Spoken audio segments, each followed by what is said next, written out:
Only several people know about what happened with Blueberry. I've never told all of the confusing bits and pieces strung together properly, and it took me 2 weeks to compile this. I'm going to start by sharing memories and details that I had filed away extra well, and they've all started flooding back. Sophomore year in high school is when all of this started. That would be 2003. His real name was Michael D, but he was called Blueberry by our circle of friends. I have long forgotten the story behind the moniker, but I imagine that it was selected mostly to distinguish from the many other Michaels around. He was tall, gawky, acne-afflicted, and a junior who had a hands-in-pockets angry walk, a deep dimple in the middle of his chin, and an absolutely unintelligible manner of speaking. Unintelligible to the point where his secondary nickname was Michael Mumble. I don't remember anything particular about that meeting. Really, just a few passing words, and a mutual friend stepping in to wave an introductory hand back and forth while repeating our names to one another in quick bursts, like a squeeze on a rifle. I was a spunky 15-year-old, discovering a whole new diverse world out there, and in retrospect, I see how my giddy naivete left a door wide open for Blueberry to step through. He would mumble, to me before first period. I struggled to understand what he said behind his tight lips that hardly ever moved, so our interactions were usually brief and consisted mostly of me smiling brightly and nodding along before politely excusing myself. I often picked up on his awkward anger and aggression, stuffed so deep into his snug 6-foot frame. All teenagers are angry. Hell, even spunky me had my moody sprees. But Blueberry's anger was different. It was a warped, twisted, stubborn, narcissistic, permeating, calm, autistic kind of anger. I remember thinking to myself that it just burnt the air around him. So being 15, I had no car. So I took my lunches at a Subway that sat 2 blocks away from the school. Sometimes I went with friends, but more often I went by myself. I liked the quiet and the chance to regroup from school's chaos. He appeared one day, mumbling away across from me in a booth, while I pasted on a slightly puzzled smile, lips tight over my mouthful of food, wondering what on earth he was saying. And then the letters came. My best friend Christy and I wrote tomes of notes during our class periods to fold up into neat squares and swap with each other in the halls. This is how we plotted and schemed before the advent of text messaging. We had designated hallways where we would hand off our paper squares, and one of these hallways was where I would also see Blueberry. One day, I just had slyly palmed Christie's note into my hand when I suddenly felt a tap on my shoulder, and paper slid into my other hand. It was Blueberry, staring fixedly at me with a slight smile, with a surprised chuckle and a nod of acknowledgement. I tucked Blueberry's note into my purse along with Christie's. I soon found out not only was he Michael Mumble, he was also Michael Muddled. while his handwriting was neat and printed, and I was far from illiterate. I could not make heads or tails of his train of thought. He wrote as he spoke, in a mashed, inverted manner, wherein the subject matter was vague at best. All I could make out of the letters he gave me, from that day on, was that I was part of the subject matter. Something about my considerations, or me not seeing, filling up the paper margins, were badly drawn frogs, babbling about druids and more frogs. I got these letters often, usually daily. I probably wrote a short note on the back to him once, maybe twice at most, but they came steadily as ever. As spring wound down, I began to get more and more uneasy around him. To the group, Blueberry was just Blueberry, a slight oddball in any case, who was usually in the background, and I began to avoid him, but he seemed blind to that. In retrospect, at the age of 25, I can safely say that people pick up on when you are avoiding them. But not Blueberry. The lunchtime interceptions and notes continued, when he could manage it, and then came the gifts. I was a writer back then. I always had notebooks that I constantly filled up with any scribblings that came into my head. I wrote in the cheap, smaller size spirals that you can pick up at any drugstore. I knew better than to buy nice, fancy ones. They'd last me a week at best. But it was a fancy, heavy-bound journal that Blueberry gave me one day in the hallway after school. I didn't know what to say. It was an odd gift from someone who I barely knew. There was something tainted about the journal. It was beautiful. A plush notebook etched with the design of an ancient map of China, and I swear the covers were of suede. It was expensive, enchanting, and it gave me the chills. The first 10 pages consisted of yet another letter he had penned to me. The first several paragraphs talked of how I was the only one who understood him, and that he loved me. I stopped at that point. I could never bring myself to write in or throw it away. Instead, I tucked it in a keepsake box that slept underneath my bed, along with all the other notes and trinkets. I told myself I was giving off the wrong signals. I told myself I was being silly and overreacting to someone who was perfectly nice. Christy told me, "You're lucky that someone buys you something so nice without even trying to sleep with you." Friends told me, Blueberry's just a goof, but he's all right. I was grateful when the summer rolled around. And then came junior year. When school started back up, I had a boyfriend named Adam. Brightly dyed red hair and a red car. So Blueberry inevitably faded into the background, whether he liked it or not. He had no driver's license, nor a wish to get one, strange for being 18, as he was then.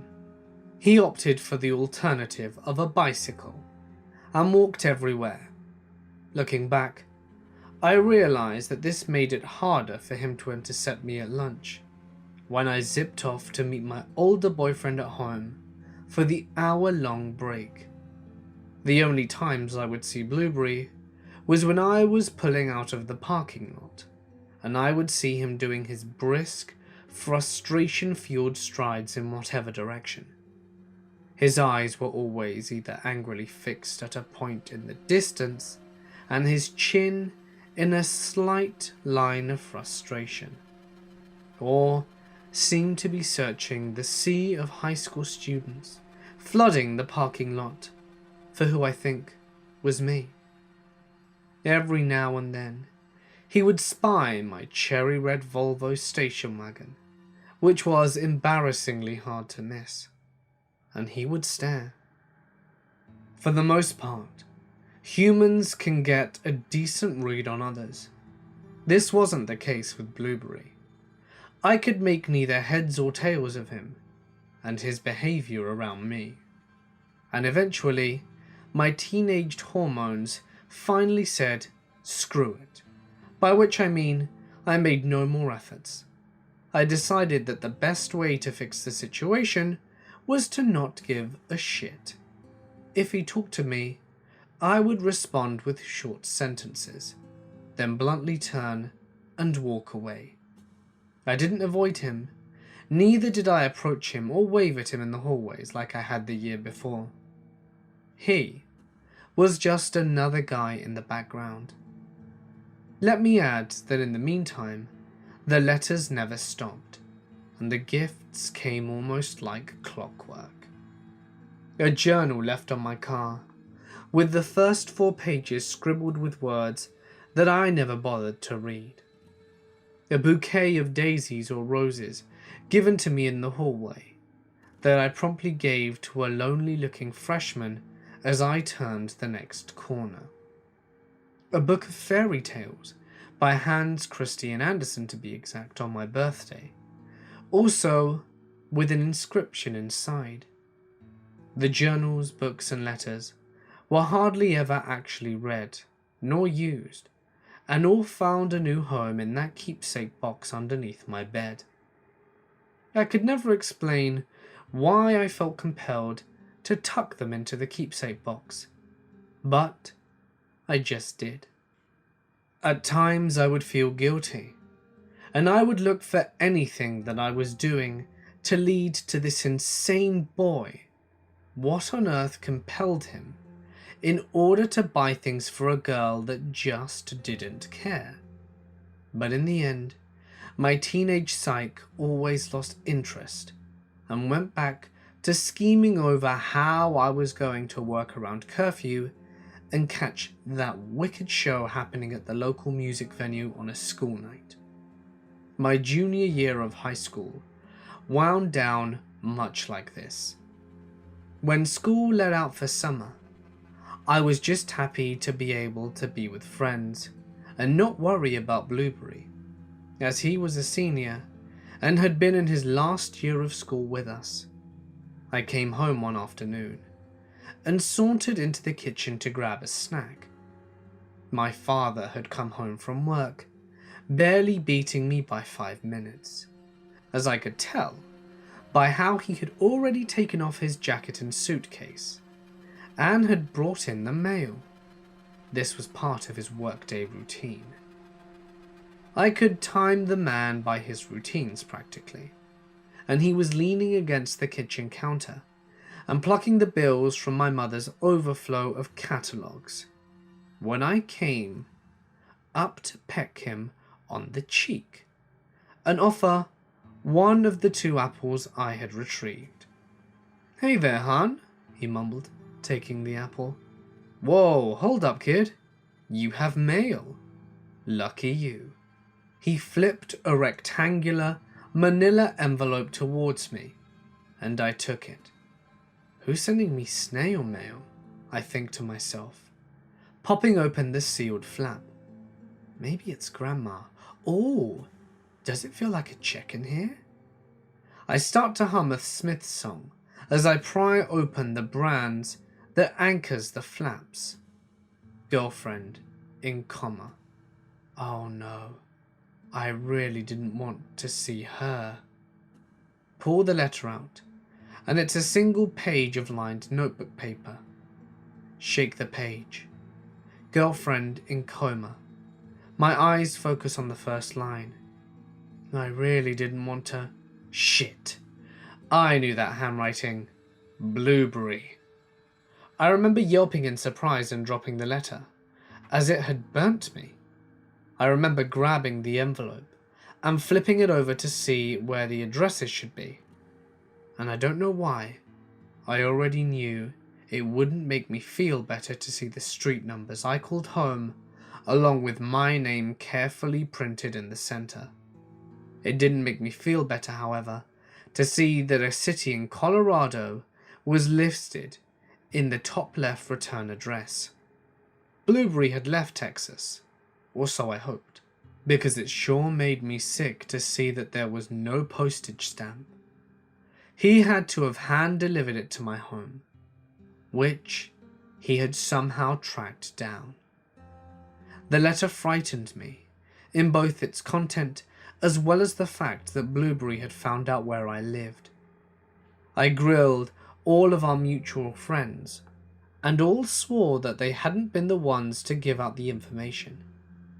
In the letter itself, he had sounded almost angry with me, or upset, that I hadn't made good on several sorts of agreements. Thankfully, that was the last I heard of Blueberry. Well, for a few years anyway. Those events took place in 2005. Fast forward to spring 2008, where I was living in Albuquerque, New Mexico, but preparing to move back to my hometown to kick a nasty drug habit and get a fresh start on life. I had taken a break from packing up my apartment and headed to the library to clear my head and check my MySpace. All hail 2008. There was a friend request waiting for me.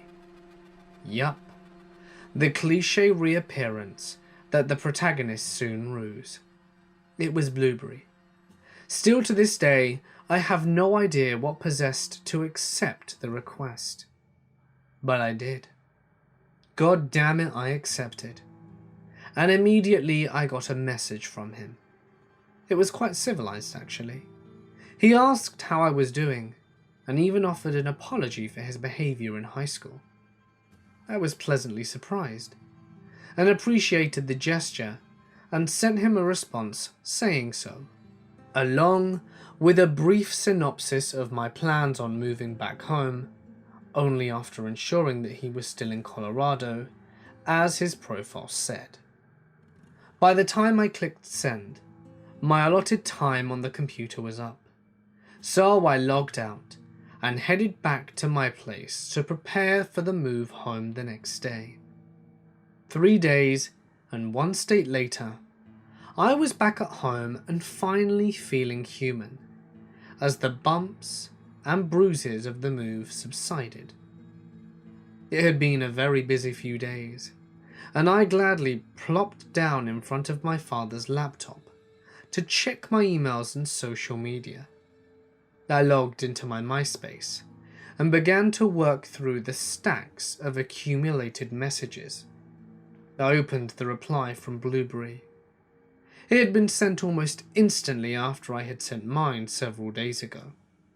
Well, that's a coincidence. Blueberry was moving back to our hometown as well.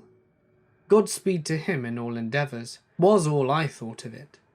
I didn't think I would be running into him often, as our old group of friends had long since disbanded to get married, move away, or to get locked up. I had just picked up a job waiting tables at the 24/7 diner chain, Denny's, and enrolled in a summer college course. Life went on, but not for that long. I had just started the swing shift at work, and I was at the counter, filling up salt and pepper shakers and setting up on the floor before the dinner rush hit, when he walked in. I knew who he was, while he was still in my peripheral. He slid into the swivel chair and mumbled what I can only imagine was a hello. Then he put his right hand on mine, which was wrapped around a salt tumbler that I had been refilling. Terror and confusion paint my insides. Another spike in blood pressure as he squeezes down hard, if only for a second, before releasing his grip, and he starts to mumble. I should have told him to piss off that day. I should have listened to my gut, which was screaming profanities at my rationalizing everything away brain. I knew that he moved from Colorado back down to our hometown because I was there. I knew that he had taken my reply on MySpace as a sign of declaring my undying love to him in his twisted mind. I knew deep down that he was the same scary dick that found out where I lived in high school. But a part of me had truly thought that he had matured past the point and that all was wishful thinking. Instead, I smiled politely, nodded, and excused myself to do anything but be around him. I ended up going to the bathroom and dry heaving. Anxiety, it's a bitch. I was stuck. I was the only waitress on the floor until 7, which was a good 3 hours away. And I had a credit card payment due in 3 days. I couldn't leave the floor. I remember talking to myself like a crazy person. He had only said one word. I was being ridiculous. Nobody is twisted enough to do that over a girl that's barely spoken to him or returned any affections. Ludicrous. And who knew what he actually said back there, or what he meant by touching my hand? He could just be surprised to see me. So who's the crazy person here? Me. Then, why did he look at me as if he were gloating? As if he was hungry? Dry heave to the porcelain gods again, and then I dart off to the floor. I stay busy, staying away from the counter, and staying away from Blueberry. Unbeknownst to me, while I went about avoiding him, Blueberry applied for a position as a dishwasher, which is always open in diners, and was hired on the spot. I found out the next day as I clocked in and saw him carefully studying the employee schedule. I should have said something then, but I didn't. I was afraid. I didn't have time to think either. I managed to somehow change clothes, tie my apron, dry heave yet again from anxiety several times before my shaking legs found their way onto the floor. Like I said before, so much of it is a blur. I don't remember specific incidences happening up towards the end. I remember Friday night bar rush, when he yelled at a 65-year-old man, a regular of mine, and the reason he yelled was because he thought he was looking at me with perverted eyes. I remember how many times he tried to stop me, while I was neck deep in the weeds with drunk and hungry customers, catching my arm, rougher each time, and make me stop and look at him. The last time he grabbed me so hard, a bruise bloomed in place of his fingers next morning. I remember the look of pure hatred and frustration that he gave every one of my male customers, and I remember how he said he would slit them from ear to ear if they ever touched me. I remember when my shift ended, and I held all of it in until I made it into the walk-in freezer. I had just let out a half sob when the freezer door had swung open and Blueberry had made himself in front of me. I remember the metallic taste of fear as I looked up at him. What next? He was looking forward to the talk we would have after work, he said. Oh, the talk about us? Oh God, no. I remember wanting to scrub my forehead with lye from where he bent down and kissed me before exiting the walk-in. He made me sick being so close to me. Dirty. I remember the desperate need to leave. I clocked out, knowing that he wouldn't be off work for hours until after I was. I could escape. I pulled out of the parking lot and stopped at a red light 2 blocks down. Find a friend to stay with. Figure all of this out. God, I need my job. Then the passenger door opens. Shit! It's him! When the hell did my passenger door not lock? Shit. Did he? He broke my lock. Shit. He's in my car. And I am numb.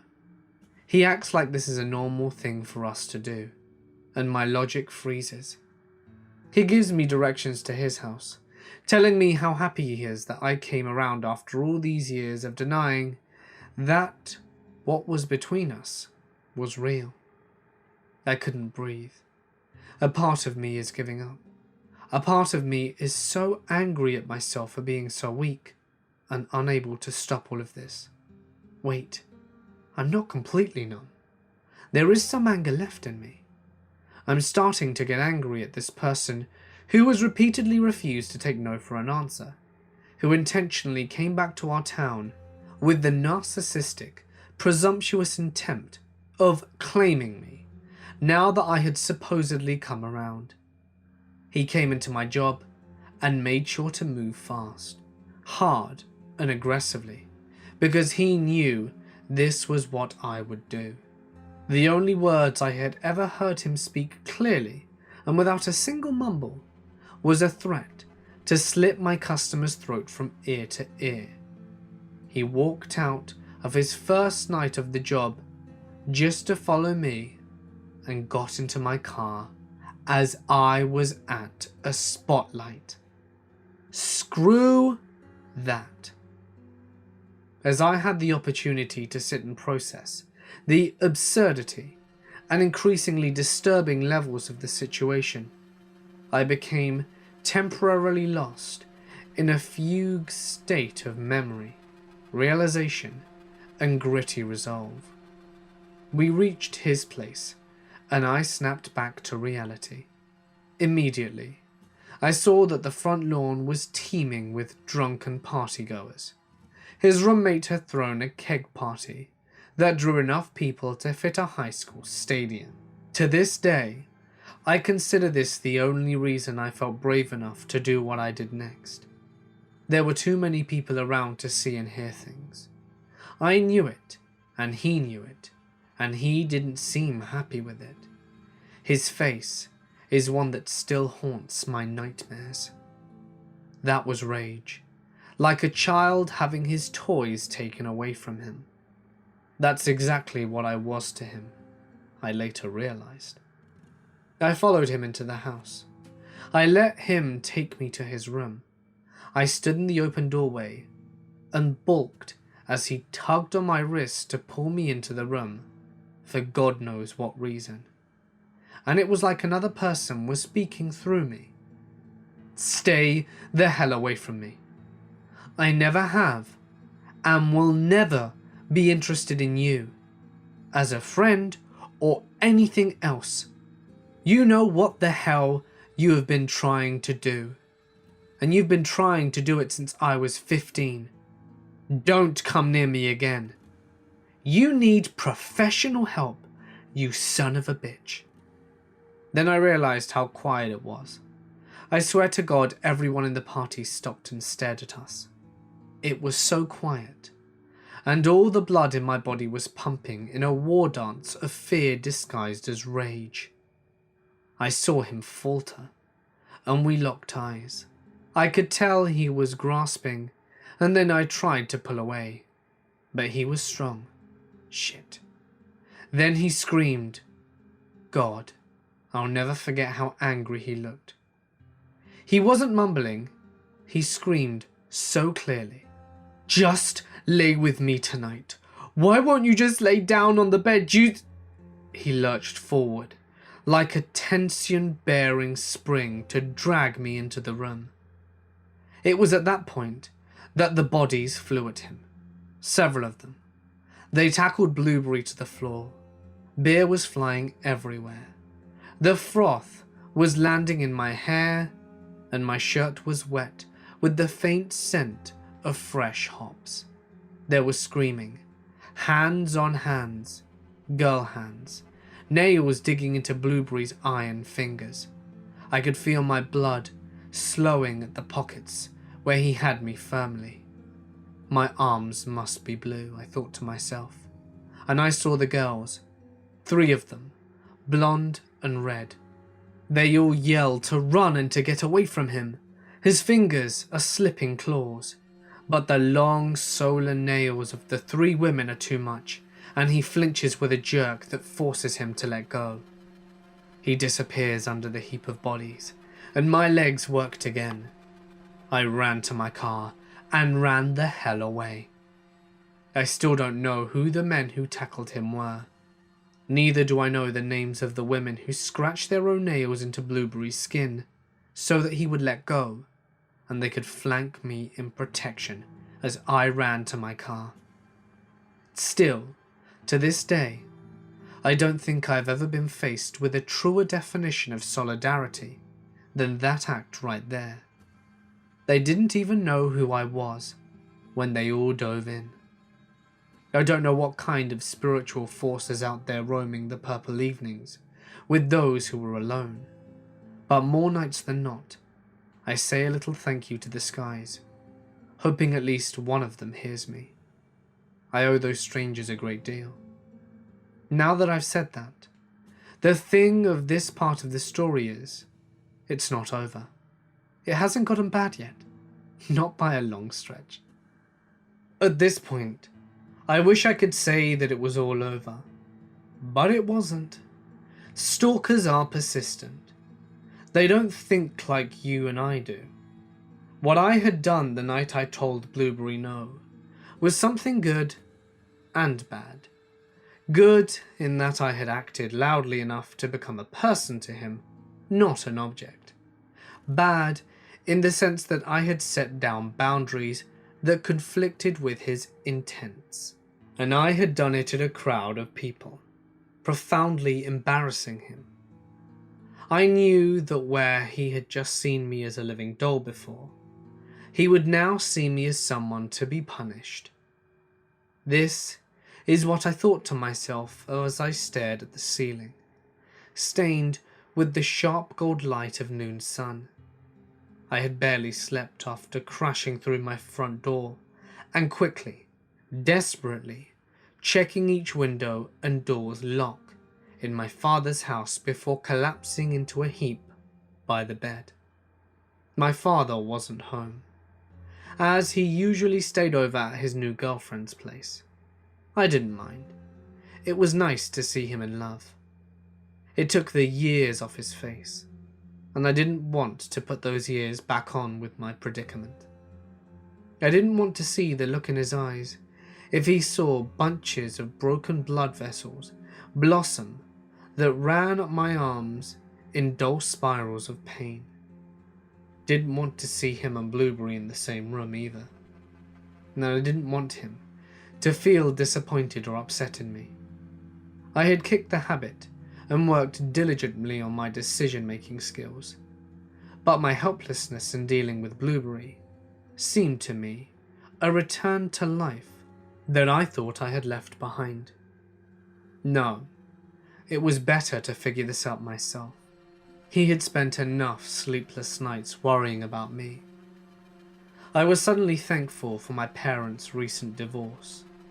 My mother stayed behind in the house I grew up in, and my father had rented out a lovely house in an adjacent neighborhood.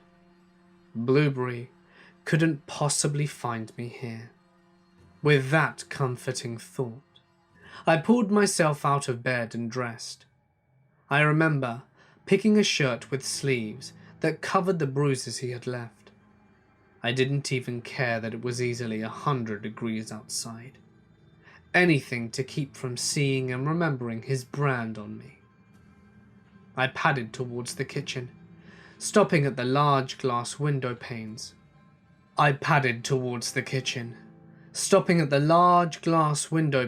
that faced the open schoolyard across the street. Pulling back the blinds, I took in the grassy, sun-drenched view. I liked the house. It was open. I could see anybody coming, but it was quiet for now. In the kitchen, I stepped into the cupboard and plucked a fresh bag of chips. I was starving. I had just started to pull open the bag of chips when the banging started. They were a parody of polite knocks. I had no idea how he found me. Still, to this day, I don't know. But it doesn't matter how, just that he did. But I knew who was behind the door, just as that person knew that I was hiding in there somewhere. At the very first echo of Blueberry's fist hitting the front door, my legs turned to dust beneath me. The bag of chips burst as I collided with the linoleum. My body's momentum transforms the potato shards into millions of traitors echoing every move. I was sobbing silently, hiding behind the fridge and watching the shadow slide along the floor where I had been just seconds ago, gazing out the window with that false sense of safety. And then he knocked again, and then there was silence. My phone buzzed on the counter. I stretched my arm upwards and clutched that little electronic beacon of freedom. A text from 303 area code, Colorado. Him. The text illuminates the screen.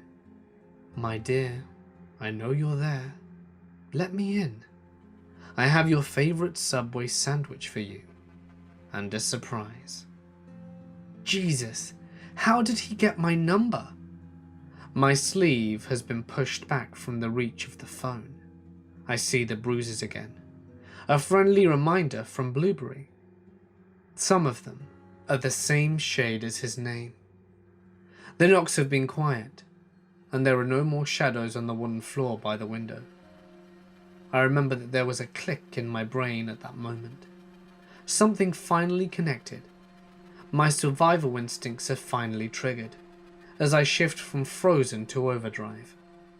I am no longer a human. I am a gazelle running from a lion. Chips crunch under my shoes as I snap up to my feet, keys and phone in hand, and run for the sake of everything I love in the world. I hear metal creak behind me in the kitchen, just as I slam open the front door, and all the sunlight outside charges every cell in my bruised body, and from the front steps, I dive into the car through the open passenger side window. I leave the perfect arc of rubber marks on the driveway as I reverse, swivel my head, and scan the yard for him. There is nowhere to hide in this wide open neighborhood. Nothing. He is unseen. The gas pedal is one with the floorboards. I am thankful that the students of the elementary school across the street are not out for recess, because I would braid them into the sticky tarmac without a second thought if they had stood between me and my safety. That is my level of fear. I keep driving, blowing through all yields and stops. I wonder if I'm crazy, and my phone buzzes with another text from Colorado. No, not crazy, scared, not of death, not yet anyway. Scared of what he will do to make me return to his normalcy. I am a doll to him. What happens when the doll starts to speak? When they run like a gazelle away from his playroom rules? What happens if the lion catches the gazelle? I dry heave and sob at once. Oh God, the fear. I feel like he's with me right now, watching. It does occur to me to call the police. But what do I tell them? They would look like I was crazy, just like everyone else had reassured me that Blueberry was fine, just odd. So very odd. Maybe.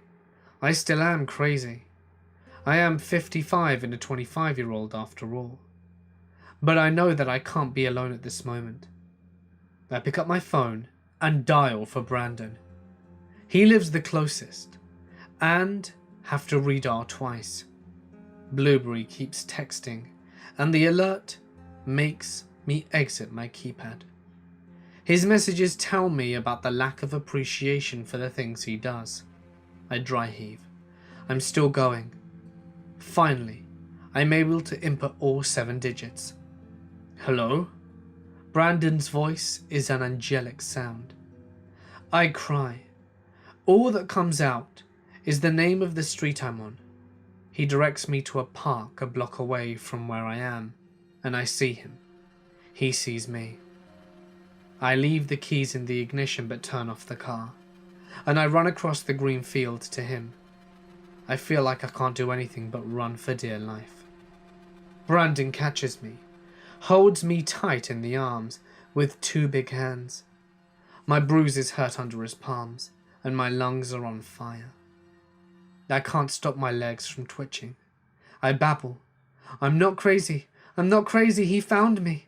Please don't tell him where I am, Brandon, please. And I collapse on the soft grass. Brandon tells me later that he pieced the story together from what he could hear me say, curled up in the fetal position on the grass, babbling about blueberries, bruising, and being an object. He wasn't sure what to make of it, and admits that he thought I was back on the shit and was just having a bad come down. Then he goes to retrieve the keys from my car in the ignition. My phone is on the front seat, still lighting up incessantly with messages from a 303 number. Brandon sees this. He opens my phone and reads several of the 52 messages sent in the last half hour. That's almost one every 40 seconds. He says he couldn't bear to read any more after seeing the one that included a photo of my open underwear drawer. It dawned on Brandon that Blueberry is inside my home and enjoys letting me know. Brandon hugs me and talks with me until Carly and Kate get to the park. Carly and Kate will take me to their house where we will call the police. Brandon has warrants, so he can't be there with us. But before he leaves, he hugs me so fiercely that it reminds me that I am real, not plastic. He whispers into Carly's ear and advises her to check the messages on my phone if she doesn't believe. She makes it to the message where he tells me he will shave my red harlot's hair off if I didn't come back and be good. My phone rings and Carly answers. It's my father. Kate drives my car home. They stay as I hear what has happened. The next door neighbor had been in her kitchen when he saw me run out the door and peel out of the driveway. The clue, she said, was how I had thrown myself in the car through the window, as if I couldn't waste a minute opening the door. She went closer to her window to watch the scene as my car faded away. She looked at the front door of the house and she saw a tall, thin man coming out of the front door and staring in the direction I had gone. She said he looked angry and I looked terrified. She called the police. My father, unaware of this, came home soon after the neighbors called the police. Blueberry was back outside on the porch by then, perched on his step, watching and waiting. My father stared at the strange boy on his steps. He saw the tire tracks and the absence of my car. Blueberry calmly looked up at my father, met his gaze, and blankly said that he was thinking about getting her a vanity for her birthday. My father tells me that Blueberry stood up and placed himself between my dad and the door. My father was a criminal defense attorney for 30 years. He is a stoic, tough man who has defended countless rapists, killers, thieves, and addicts, and the truly innocent before a jury of peers. Not much shakes him. Yet the tremor in my father's voice is perceptible as he tells me this. He stares Blueberry down and simply says, "Do you pay for this house, boy? I don't answer to you. Get out of my way." Blueberry moves, and my father goes inside, disturbed by the boy on the stairs and glad that I'm not there. In the kitchen, he sees the crushed bag of chips on the floor, the mess in the kitchen, and he could see the signs of frantic movement etched into the carpet of chips. He can see that the back door is wide open, and that I would never leave it like that. He also remembers that the front door had been unlocked. He and I shared a paranoia of unlocked doors, and it was then that my father knew something was very wrong. He feels sick. He sprints to the front door. "Hey kid!" He roars at Blueberry, retreating back. He had taken off down the street when he heard the sirens. The police cars called by the neighbours pull up at this point. One patrol goes in pursuit of Blueberry, and the others stay talking to my father, who is calling my phone, and our astute neighbour, who relates what she had seen through the window. The police ask if I knew who this man was on the stairs, and Carly gives them my phone as an answer. My father sees one of the pictures over the cop's shoulder, turns pale, and closes his eyes. I see the years go back on his face. I can't stop crying. I can't get a word out. All I can do is lead them all to my bedroom, where Carly holds up the bed skirt as I reach underneath and pull out the 3 keepsake boxes that I had filled with the last 5 years' worth of Blueberry's gifts and mostly unopened letters. Carly brings me a yearbook, and I cry harder and harder as I open up the page with his class photo on it and point at his full name. I am crying this hard because it's over. I'm crying this hard because it could have been over long ago before this point. The officer bags up all the contents of the boxes, and flashes of cameras capture any traces of what had happened that afternoon. I give a short statement once I can speak coherently. They don't find Blueberry, but my father secures protective orders quickly with the connections he has. He looks so tired. It must have been so easy to protect me when I was small, when he could be the barrier between me and the monsters he dealt with on a daily basis. But that time had long since passed. All he could do now was make phone calls and pray to a God he didn't believe in. He did not tell me about the journal left on the doorstep until years later. The one that he didn't turn over to the police. The one that had photos of me sleeping, photos of me naked fresh out the shower, even some of me kissing my ex-boyfriend. Adam's face in these was scratched out and left hollow. All of them taken. At times I had assumed I was alone. I arranged to stay the night with Carly. She tells me the next morning that I had started screaming in my sleep, and I did not stop until she crawled into bed with me and wrapped her in her tiny arms. I am grateful to her. I think her touch is what kept me from remembering any nightmares I had that night. It felt so good to just sleep. We moved soon afterwards, my father and I. We spoke of the incident only once more, when I walked into the kitchen of the new house and saw my father at the table with bourbon in his hands, flipping through a mound of papers with the other. They were the letters from Blueberry. He had retrieved them after evidence processed them. He intended to put them away in his safety deposit box. I'll never forget the grim reasoning behind his voice as the lawyer in him spoke.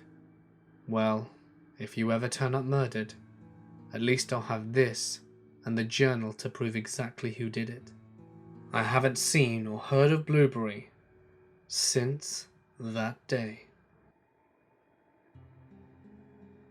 Every summer since I was 4, my nana took me and my sisters to California. I always loved going, since she had a pool and let me drive around on her golf cart.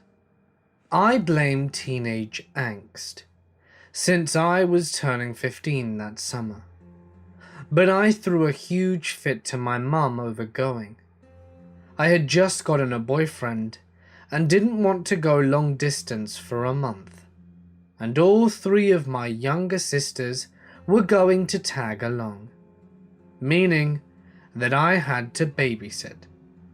Mum put her foot down, told me to suck it up, so obviously I was going to be a pretty pissy teen the whole time. So in the beginning of June, we loaded up in Nana and Papa's van and headed off. I live on a small coastal town in Oregon, so the trip was going to take around 2 days to get all the way down to Palm Springs. Looking back on it, I was totally miserable to be around, picking on my sisters, ignoring my grandparents, huffing and puffing the entire time. So, I really didn't blame them for what they did. A day had passed since we finally made it to the rental home, when my mum called all of a sudden, excitedly, telling me that since I was older, I was getting a chance to travel, that is fully paid for, and that I should be grateful. I interrupted her saying, "We go to Cali every year, so why is she so stoked about this trip?" "No, kiddo. Your Aunt Pat is flying you out to stay with her for the next 2 months. She's paying for all of it. Isn't that so nice?" I was so confused and just stood there listening to her ramble on about the trip. And then I got pissy. "What do you mean 2 months? Doesn't she live in Texas? Why am I going to Texas?"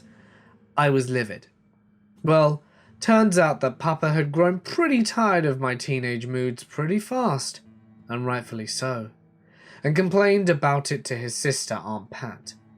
She told him to send me to her, and it would be a good experience for me, all expenses paid. Nana and Papa didn't seem to have an issue with it, and neither did my mum. I, on the other hand, saw plenty.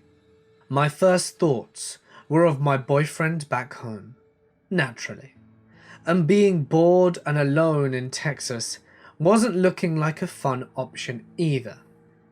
I begged and begged my mum to let me stay in Cali, but she insisted that I had to go on a learning experience. So the next 2 days I was completely sullen, until I was dropped off at the airport. It wasn't until I was actually boarding that I realized I hadn't seen my Aunt Pat or her husband Rick since the age of 7. The only form of communication I had with them was the annual Christmas card with the attached $10. To be honest, I didn't even remember what they looked like. I tried texting my mum at a last-ditch effort to get out of it, but nope, the plane ticket was paid for, and I was already boarded. She argued back that I was exaggerating, that it was my papa's sister, so I would be fine, and to quit complaining or she'd cut my phone off completely as punishment. So I strapped up and flew to Texas. I didn't get to the airport until late, and was worried that they had forgotten about me. I get to the waiting area, and even though we were the only people there, save for one old Latino man, they were waiting with a sign plastered with my name on it. I gave a meek smile and a wave, and they ran up excitedly, asking about my flight and whatnot. They were an older couple, older than I thought they were, with matching grey hair and oddly tall. They were both dressed like tourists, with a Hawaiian dress shirt and khakis, and Rick had shades on with a safari hat, even though we were inside. I figured that they were just weird old people and brushed it off. We arrived back at their house, a really nice one, in a rich senior living area. Aunt Pat showed me around the house, and led me to the spare room which I would occupy, and left me be. I instantly called my boyfriend, let him know that I landed safely, and told him about the flight and how weird my relatives were.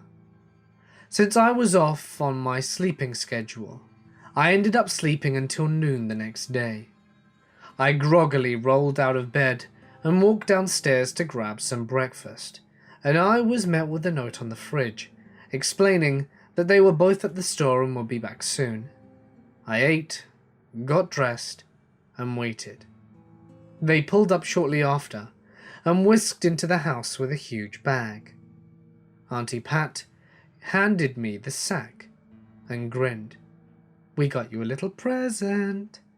We're both just so excited you're here." I opened it up to reveal a hideous Star-Spangled Banner dress and an accompanying hairpiece. It was so horrendous, but as rude of a teen as I wasn't point-blank disrespectful. I gave them both a huge smile and thanks. Rick pulled out the dress and let it unfold in all its glory. "We walk in the summer parade every year, and we want you to walk with us. Our roundabout is the flag theme this year. Why don't you go and try it on? Make sure it fits." Weirdly, it fit just fine, much to their delight. The parade was in 3 days, and until then, we would do sightseeing around Texas. For those 3 days, I was completely ill-tempered. Everything they were doing was making me want to scream. I was so annoyed and irritable. They drone on about one thing, argue off tangents about another, that my teenage body did not want to keep up with. Waking up very early to go on snail-pace walks, quick to bed at night, with no TV. Just basic old people lifestyle. But to a teen, it was hell. All of the tourist spots they took me to were very bland, and I was not in the mood to be appreciative. Whether they were starting to get annoyed with me or not, they never showed it. I wouldn't have cared if they were anyway. I figured they'd just send me home early if I did get on their nerves enough with my moodiness. So the big day comes around, and I'm garbled up in my outfit ready to die of humiliation. The parade was pretty long, walking about 3 miles through the neighborhood. I half waved and fake smiled the entire way through. Then followed the giant barbecue, which went on until late at night. Aunt Pat told me to stick close to them and not to wander off since I'd get lost pretty quickly. After about an hour of being glued to them, they started to keep less of an eye on me and focused on their friends. I walked off to get some food and decided to keep walking. It was a nice night out, and felt good to get some fresh air and freedom. I watched some kids play with sparklers, adults laughing loudly and spilling their beers, and started to feel a bit better. I kept strolling on, having a good time people watching, when I saw 2 little girls sprint across the street a couple of blocks down from me, waving sparklers. I grinned, thinking about my own little sisters, when I noticed a weird shadow just beyond where the kids had ran. My smile dropped, and I froze, peering harder to make out what it was. Then the shadow moved quickly, following where the girls did. I figured it was probably just one of their parents, but the hair standing on the back of my neck said otherwise. I decided there wasn't any harm in following, just to make sure my subconscious was wrong, and I jogged down the street. I made it to where I saw the girls run by, and looked down the road to check if I could see them. There was a little play structure at the end of the street for the neighborhood kids to play on, and I guessed they probably ran down there to play. I made it to the park and heard giggles coming from the tube slide and a small pile of burnt-out sparklers on the ground below the entrance. I glanced around and didn't see anyone creepy. In fact, I didn't even see a parent nearby. Knowing if my sisters did this, my mother would be livid. It was dark out, and no one was around for at least 5 blocks before the party, and it was getting cold and late. I made my presence known to not scare the kids, and pretended to get a phone call so they could hear my voice and know I was a girl. Hopefully, someone they felt they could trust. Oh hey, yeah, I'm down at the little park waiting for you. See you soon. The giggles stop, and the little faces peered out. They couldn't have been more than 4 or 5 years old. I waved hello to them and asked them if they were having fun. They nodded and clambered out. I know how to talk to little kids since I've been around so many of them for such a long time, and they warmed up to me pretty fast. While playing with them for a little bit, I asked them where their parents were and if they knew where they lived. They ignored me and continued to drag me around to play games. I really like your dress. It looks like mine. My grandma got it for me. One of them did a quick spin for me to show off her bedazzled flag dress. I remembered then that all the cul-de-sacs were themed and figured that they had to live in one of the houses around Aunt Pat's. I asked if they walked to the parade and they nodded and went off telling me about how fun it was riding the float.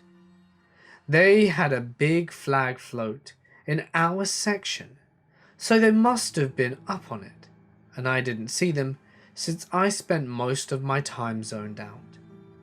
As I was playing Super Sleuth, I saw a shadow move from down the street towards the park. I got the heebie-jeebies again and kept my eye on it. The girls had crawled back into the slide during this time and were trying to get me to catch them. Something came over me and I told them to keep quiet for just a little bit, that we were going to play a joke on someone. They loved the idea, thank God, and cupped their hands to their mouths with big grins. By the time the shadow figure was within the lamppost that illuminated the park, I could see him clearly. He looked like a normal guy, middle-aged, just slightly disheveled. The closer he got to me though, the worse I felt. I was sitting on the swing, acting like I was texting when he came up to me. Have you seen my girls anywhere? I lost them up at the parade. He peered around the playground quickly. I hoped they'd come here to play. He trailed off and gave me a nervous laugh. His story seemed to add up, but then again, the girls only mentioned Grandma. Oh no, I haven't. But I could keep an eye out for them. What are their names? This was the true test, since the girls had already told me their names during me quizzing them. Emma and Ava. 2 little girls? Blonde? Haven't seen them? Wrong. Their names weren't even close to what he just bullshitted with. My creepometer shot up. I shook my head, no, then apologized, and went back to my phone. Since Aunt Pat was tech illiterate, she doesn't text, which left me stuck waiting on this dude to leave, so that I could call her and explain what was happening. Instead, he decides to pop a squat down on the swing next to me. Great. He starts to make small talk with me, asking where I lived around here, what my name was, and if I had a boyfriend. I keep my answers short, making up a fake name, saying my dad was coming to get me soon, and his questions then started to get more personal. If I was on my period, how old I was, if I was a virgin. I snapped at him and asked him why he was bothering me, and that he should be out looking for his kids. That's when I saw the knife. He shifted in the swing and his shirt went up, revealing a huge knife clipped to his pocket. I tried acting like I didn't see it, as I pulled out my phone to text my boyfriend to call 911. The guy snatched my cell and kept asking for my passcode, wanting to see if I had nudes on my phone. I was scared to piss him off. I'm worried if I started yelling it would scare the girls into making noise. I started acting like I was into him, keeping him calm, hopefully get him away from the kids long enough for me to help in some fashion. I laughed and said I didn't have nudes, but he insisted on getting my passcode. I claimed it was some random 4-digit number, and it locked him out of my phone. He tossed it back to me and said the phone was busted. He then got up and asked me to come and help him look for his girls, though it would be much faster to search if I did. He pointed off down the street he'd come from and insisted they must have gone that way. I stood up slowly, trying to stall and figuring out what to do, but he slipped an arm around my waist and herded me off. Maybe I should go the opposite way, cover more ground. I tried to peel away from him, but his grip was tight. No, they went this way. No use splitting up. He kept coming up with excuses to keep me there, and I was terrified of what would happen if he got mad, so I stayed quiet. His hand kept travelling down my arse and groping it, and it took every ounce of me not to break into sobs right there. I felt so stupid. What was my plan? I left the girls alone. I'm alone with a crazy person, and no one knows where either of us are. Then I heard the sweet sound of sandals slapping on pavement, and a booming voice yell out, "What do you think you're doing?" Uncle Rick had come to save the day. He was running down the sidewalk towards me, as fast as 75-year-old Rick can go, which apparently was pretty fast. The guy suddenly let go of me and whipped out his knife, aiming at Rick. I ran away and started yelling to my uncle that he had a knife. Apparently, my aunt and uncle both have concealed weapon permits, and why wouldn't they? It's Texas. He whipped out his gun and started yelling at me to get back. The man's eyes grew wide as he throws the knife in Rick's direction and turns to run and hopped a fence and keeps on running through someone's yard and kept going. Rick lowered his gun and ushered me to him, and I started choking out what happened between sobs. He kept his cool the entire time and wrapped me in a big bear hug. We went back to the park, and I crawled inside the tube and found the little girls curled up at the bottom together, asleep. Rick called Aunt Pat, and I woke up the kids, congratulating them on staying so well and quiet. We all climbed out of there when Aunt Pat showed up in her car. I got a good lecture from her, and so did the girls. Apparently, Aunt Pat knew them and their grandma, and loaded us up and took us back to the barbecue, which was now shut down and replaced with a search party and police. The girls ran back to their grandma, and I had to explain what happened to the police and gave a description of the guy.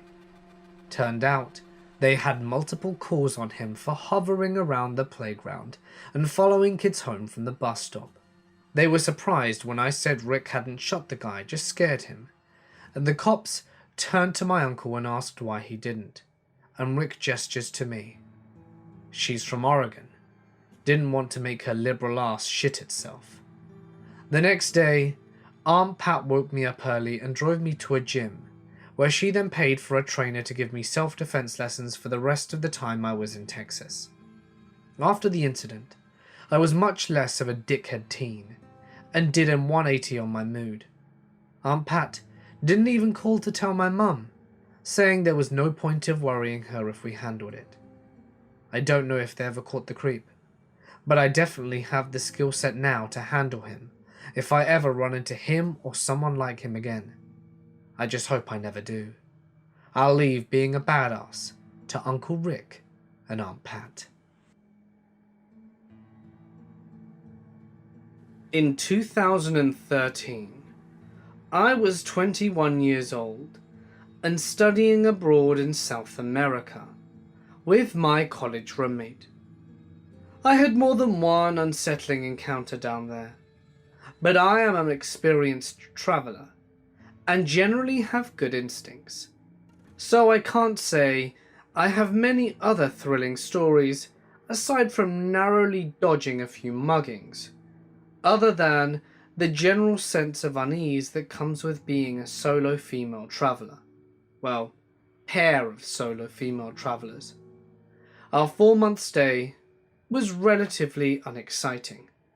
Relatively. At the end of our program, we decided to stay for extra time and do some more casual backpacking. We ended up deciding to hike the Inca Trail. It's amazing. For anyone considering it, for the unfamiliar, you start in one location, which varies depending on the trek you choose. And then you end up in a small town near Machu Picchu called Aguascalientes.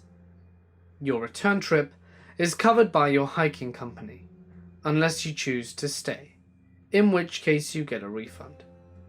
Well, we were in a new town, and our hiking company left immediately after lunch, and we wanted to spend the night and get the most out of being in that part of the country. The time came, and we said farewell to 11 of our 12 hiking companions, and were joined by one other of our new friends, who was planning on starting an additional hike in the morning. Our guides gave us our refunds and gave us very careful instructions on how to get back to Cuzco, the city that we had officially departed from. When you're ready to leave, make your way to the train station right there. Don't go anywhere else. It's a very official and safe train.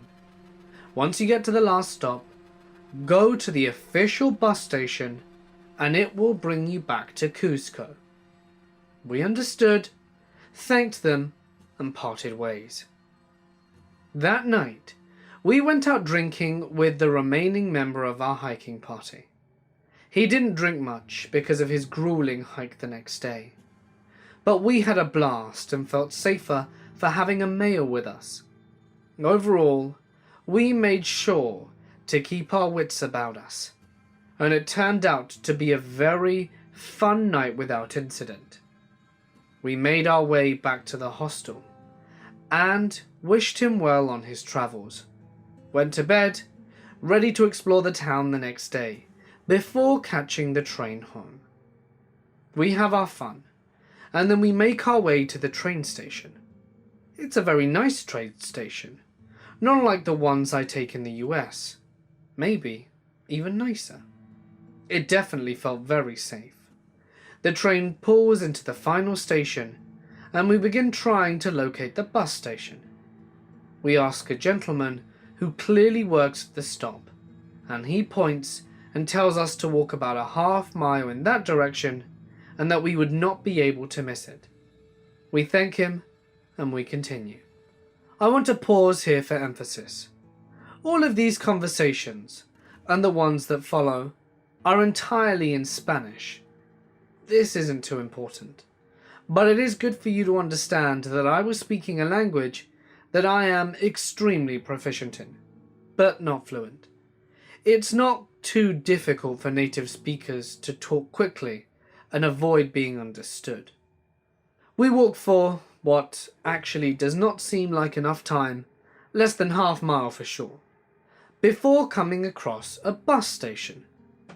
I'm shocked, to say the least, but I'm also reminding myself that I come from a much nicer part of the world, and that I needed to put aside my preconceived notions. It had a sign clearly labeling the bus station, and it says, "To Cuzco," right on the sign. To be clear, it's not a fake sign. It's similar to a sign marking a gas station from a freeway. Think big pole, and the actual sign was probably 50 feet in the air. It could not have been a contemporary trick. Otherwise, I would have been much more suspicious. Aside from that sign though, well, it was something alright. The buses were the classic bad news white vans. You know those ones? Again, I checked myself. How many people could possibly travel to Cuzco in a day here? It wouldn't make sense that you have a giant 20-seater bus doing the trek every day. There's a tiny wooden building, presumably an office, underneath the big sign. But we didn't need to go in there, as there were two gentlemen standing outside near the vans. We asked them if the vans are going to Cuzco, though we can clearly read on the sign that they are, and the men confirm. We ask how much the tickets cost, and when they're planning on departing. They give us the price and say that they leave in 5 to 10 minutes, and then direct us to a van and sit in and wait. We both sit down, and I admit it, I was uneasy. Again, I am an experienced traveller, and I do know not to expect modern luxuries in the less developed parts of the world, and there's nothing outwardly sinister about this bus stop, but it just wasn't what I was expecting, even for the area.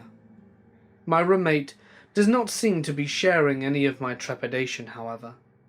She's a bit more sheltered and generally trusting, so that's fair in character for her. I'm also an over-worrier, so between us, we are probably both on the more extreme sides of the appropriate emotion. Me, silently freaking out, and her a little too relaxed. We wait for 10 minutes in the van, which we've left the doors open due to heat. We are just talking and swatting flies, which are buzzing in and out of the open door. I'm unsurprised that we're not on schedule, as I know they're trying to avoid wasting a tank of gas on 2 passengers and are trying to wait for more people. But we have an hour's drive ahead of us, and I want to get going. So I ask, and they tell us 5 more minutes. Sure. More time passes, and I can't shake the feeling that we aren't at the right bus station, though nobody made mention of there being more than one in a tiny town. So I keep telling myself that I was being irrational. I decide to go see if anybody is in the office, and just get more information. I open the door and walk in without much hesitation, given its positioning under the giant sign. Well, I walk into what is clearly a residence, and there are 15 sweaty Peruvians cooking beans and looking as shocked as me to see them. I stammer out, is this the bus station? They look confused and go, oh, the bus? Yeah, the bus. Go outside, talk to the guys. Bus to Cusco. I back out and apologize for intruding. I go back to the van to report the experience to my roommate, right as another girl walks up and says, bus to Cusco? She is clearly a native Spanish speaker and not a foreign tourist. The men immediately say yes and place her in a different van, which makes no sense if they're trying to fill one van to take us to the same place. This skeeves me out more than anything else that's happened yet. I pop my head into the van and tell my roommate to keep hanging tight. I walk over to the other van where she is waiting alone, and I ask her if she's going to Cusco. She confirms this to be the case, and I explain that we're going there as well, and I'm not sure why that we would be in separate vans. She says she doesn't know, but looks generally unconcerned. I go back to our van. My roommate was still in there. She hadn't left, and we'd been there for probably 30 to 40 minutes at this point. I start expressing my concerns to her, but she's being somewhat dismissive, which I can't blame her for, as I am a generally anxious person, and she's more used to that than anyone. We get pretty quiet and resign ourselves to waiting, still swatting flies and dabbing our brows with our shirts. I'm now sitting quietly, with my mind going wild with possibilities, and extremely suspicious something is wrong, but also conceding that there's nothing too concrete justifying my level of concern. At this point, I'm now picturing some ploy to abduct foreigners, or being generally murdered. It's not a good feeling. The flies are driving me absolutely mad at this point, and now I've decided they're probably hovering about the car because somebody was murdered in there, and the blood wasn't cleaned well enough to fool the flies. At this point, I'm just torturing myself. The train of thought continues, and I look up. Hundreds of flies are crawling on the roof of the van. I realize we hadn't noticed because only a few would be flying around at the time, and the van was rather suspicious, and my roommate and I were closer to the front while the mass of them was grouping on the back. I'm frozen in fear at this point, unsure if this was confirming my theory that somebody was murdered in the car or if I'm really letting my imagination run wild, and there are less remarkable things than flies in South American vans. I'm basically hyperventilating, and I wish I could emphasize how many flies there were. I gesture upwards to my roommate, who looks up and appears shocked. At this point, I can assume I'm shaking my head and muttering. Right as this happens, the other van with the native girl begins to pull away, and I make a snap decision. I launch myself out of our van and start sprinting, and slam my hand on her van to bring it to a stop. She opens the door in shock. I grab the door to hold it open, and say more forcefully than I thought I had it in me, "We're coming with you." I look back to my roommate who was staring at me, and I yell, "Grab our bags and run. Now!" She knew better than to mess with me when I was in crisis mode, and comes sprinting out of the other van, with both packbacks in hand, while I keep my hand on the door. The two men come running after her, saying, "Don't go! We leave now! We leave for Cusco now!" as I shove my friend into their car screaming, "Sorry, we're riding with our friend here," and slam the door closed. The native girl, looking unsettled, just tells the driver that we're friends and to drive. At this point, I didn't know that this driver isn't in on whatever. At this point, I didn't know that this driver wasn't in on whatever I was afraid of, or if he was, but they didn't plan on messing with a local. Either way, I just saw her as our best bet. We pull onto the road and drive for a few minutes when I see it. You guessed it, the bus station. A very official, legitimate-looking bus station with actual buses, which is probably about a half-mile from the train. I have no doubt this is where we were supposed to go, and feel the blood drain from my face. I thought about jumping out of the van and running, but in a split second I questioned if it wasn't for official group tours or anything else, and I may not be considering. And my worst fear is ending up back at the first place, with our new local friend. As we drive, I'm looking for street signs, landmarks, or anything to indicate we're actually heading to Cusco. All I see is wide open desert plains and nothing. I sat the rest of the way driven in fear, collecting a pile of makeshift weapons from what I could find in the back of the van. This included a sharp piece of car, likely from a previous collision, and a smallish fire extinguisher. I told myself if anybody tried to hurt us, I would kill them, and then try to figure out how to avoid a Peruvian prison sentence. I spent the entire car ride telling myself that I had it in me to kill a person if they tried to harm me. I gripped my weapons until my knuckles turned white, when suddenly the van came to a stop, very much in the middle of nowhere. The driver accepts a phone call, which I can't understand, then gets off the phone and slowly tells us he just remembered he can't take us all the way to Cusco. The native girl looks concerned, which makes me even more paranoid, and he proceeds to point to a large but desolate building and tells us to go in there and to find a ride the rest of the way. Looking back, I'm not sure how I avoided throwing up from my anxiety and fear. The three of us joined in there, my weapons abandoned as I couldn't sneak them out the van, and people just kept pointing us further and further back, until we came back to an opening leading outside. I wanted to run, to somehow undo the entire journey, but we really had no other choice than to stick with the native girl. We had no alternate methods of transport, and there were no civilization in sight. And honestly, I'm not even sure what part of the country we're in. All that I know is that we are 60 to 90 minutes away from wherever the train stopped, and hopefully in the direction of Cusco. We get another van, this time with the opposite direction, and they are insisting that we fit over 10 people into a 7-seater van. They try and take my backpack, saying it needs to go on the roof, that backpacks had my passport and every resource I would most certainly want in an emergency. I'm thinking They could take it over my dead body, which very well may be happening.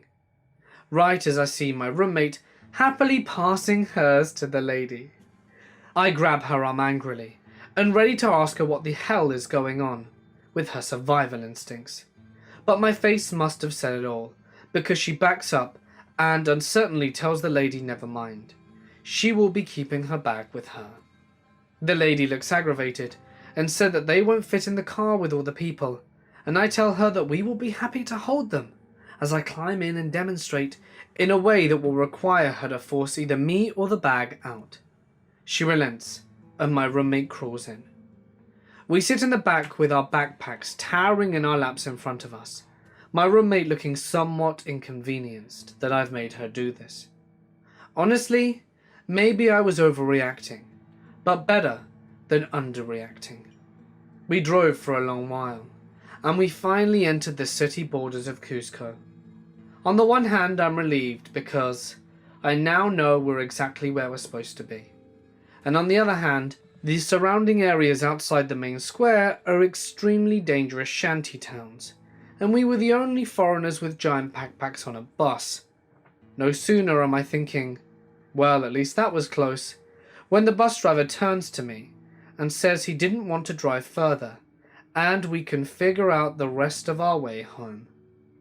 Even the native girl immediately goes on red alert and offers to pay more if he will take us to the city square. He declines, kicks us out of the bus and drives away.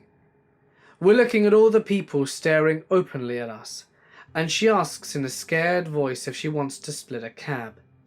We agree immediately. The problem is, this part of the world, a cab is often the first car to drive up and assures you they'll take you where you want to go.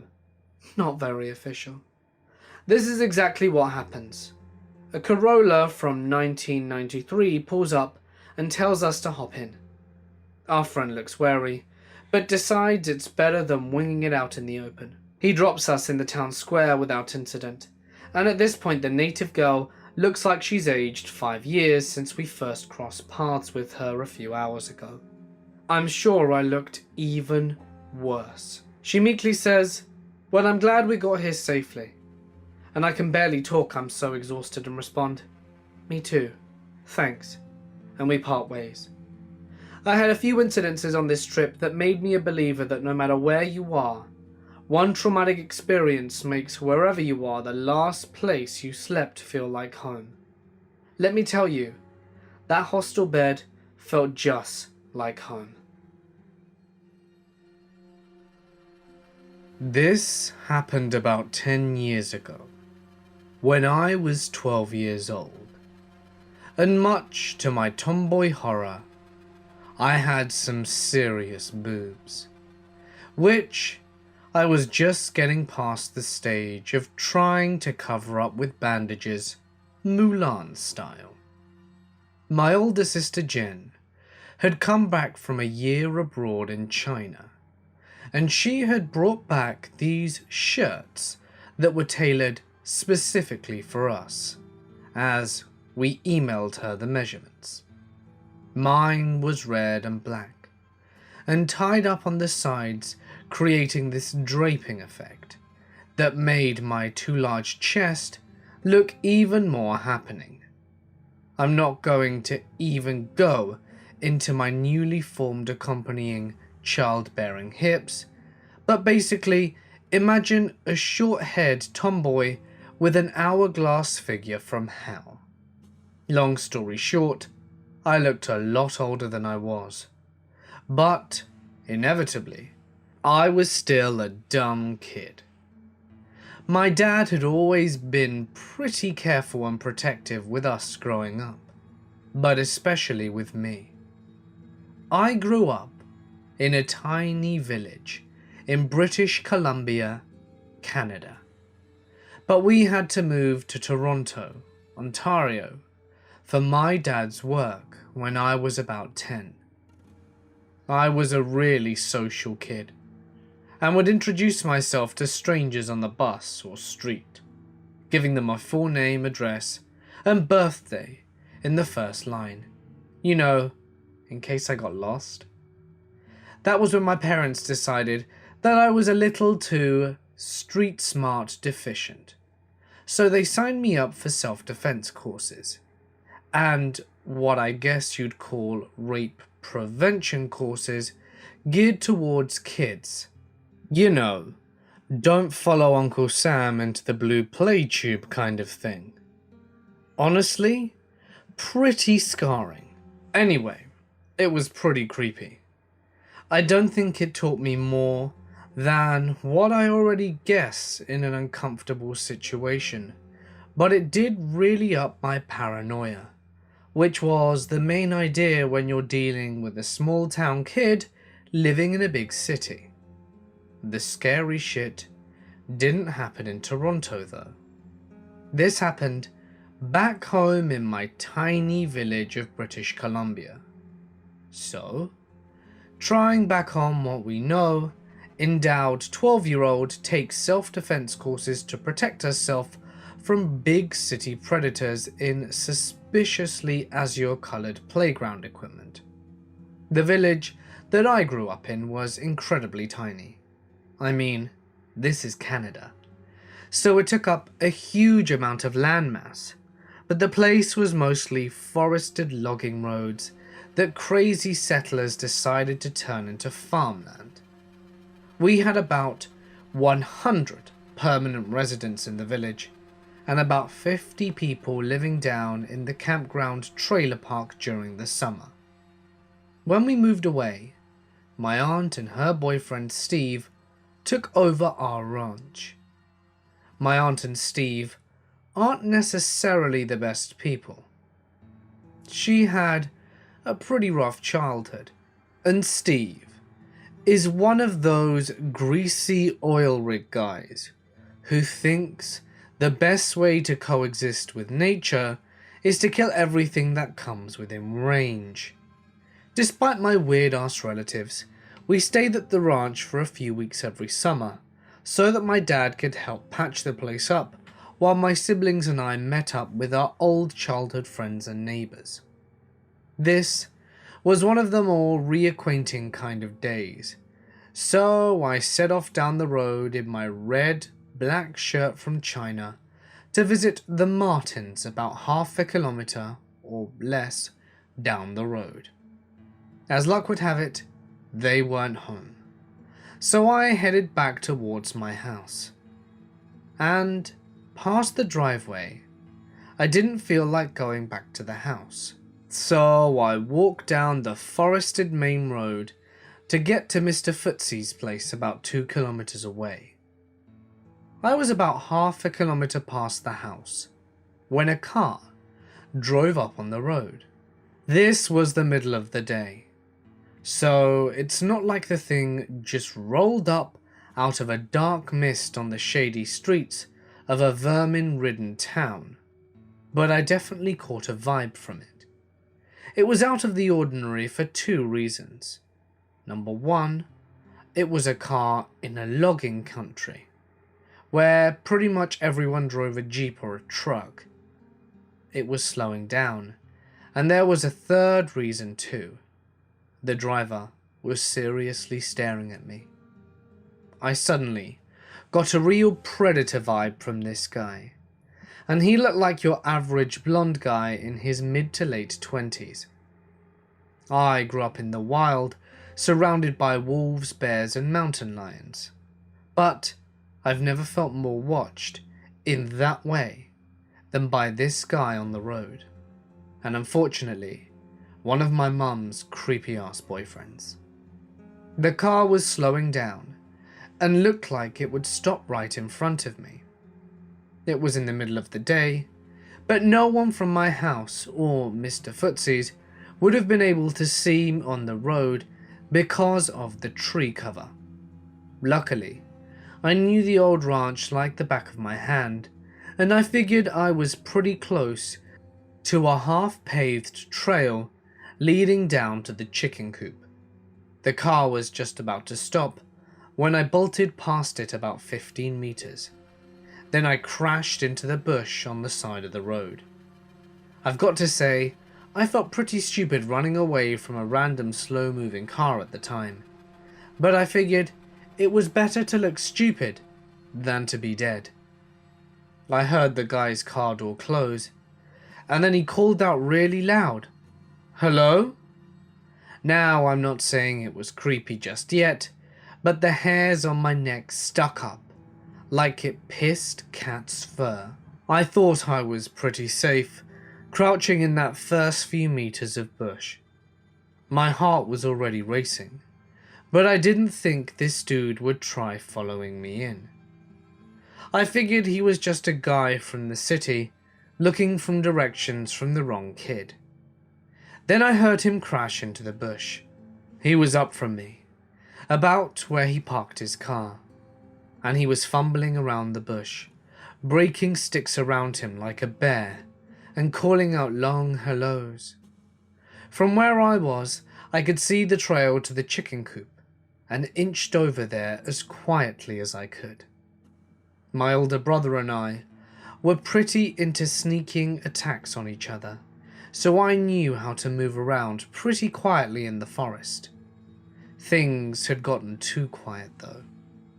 Buddy had stopped moving. He was turned away from me, looking up towards the house, which was on a serious slope from where we were. Crab crouched in the weeds in front of him, trying to stay low to the ground, in case he turned around. I started to get scared that he would hear me breathing. I'd never been at all good at hide and seek. I'd usually get scared and start hyperventilating for a few minutes, until I'd get lightheaded, and then I'd just give myself up. I knew that if I didn't run, then I'd faint, or he'd hear me. I had about 10 meters of bush across from him, and the trail was right there in front of me. So I fought that giving up feeling, and I bolted. I ran full tilt down the path towards the chicken coop, which was luckily behind 2 storage sheds that I didn't even consider hiding in. I closed the coop door and looked back on the path behind me. It widened out into more of a dirt road once you made it past the bush, and I could see the guy walking down it and turning into the first storage shed where we kept the snowmobiles. He took a while in there and then moved on to the next one. Unfortunately, it was so easy to see what he was up to, because the chicken coop was basically a relic and essentially see-through from all the gaps in the wood. I figured he'd be able to make out the red on my shirt once he was looking in the right direction, so I knew I wasn't out of the woods yet.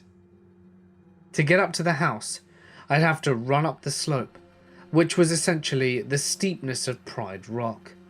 You could hardly even walk the thing without slipping back down, and from what I could see, the guy was blonde and cocky enough to follow me this far, and a fully developed man who was probably about 6 foot tall, and I was maybe 5 foot and pubertly awkward.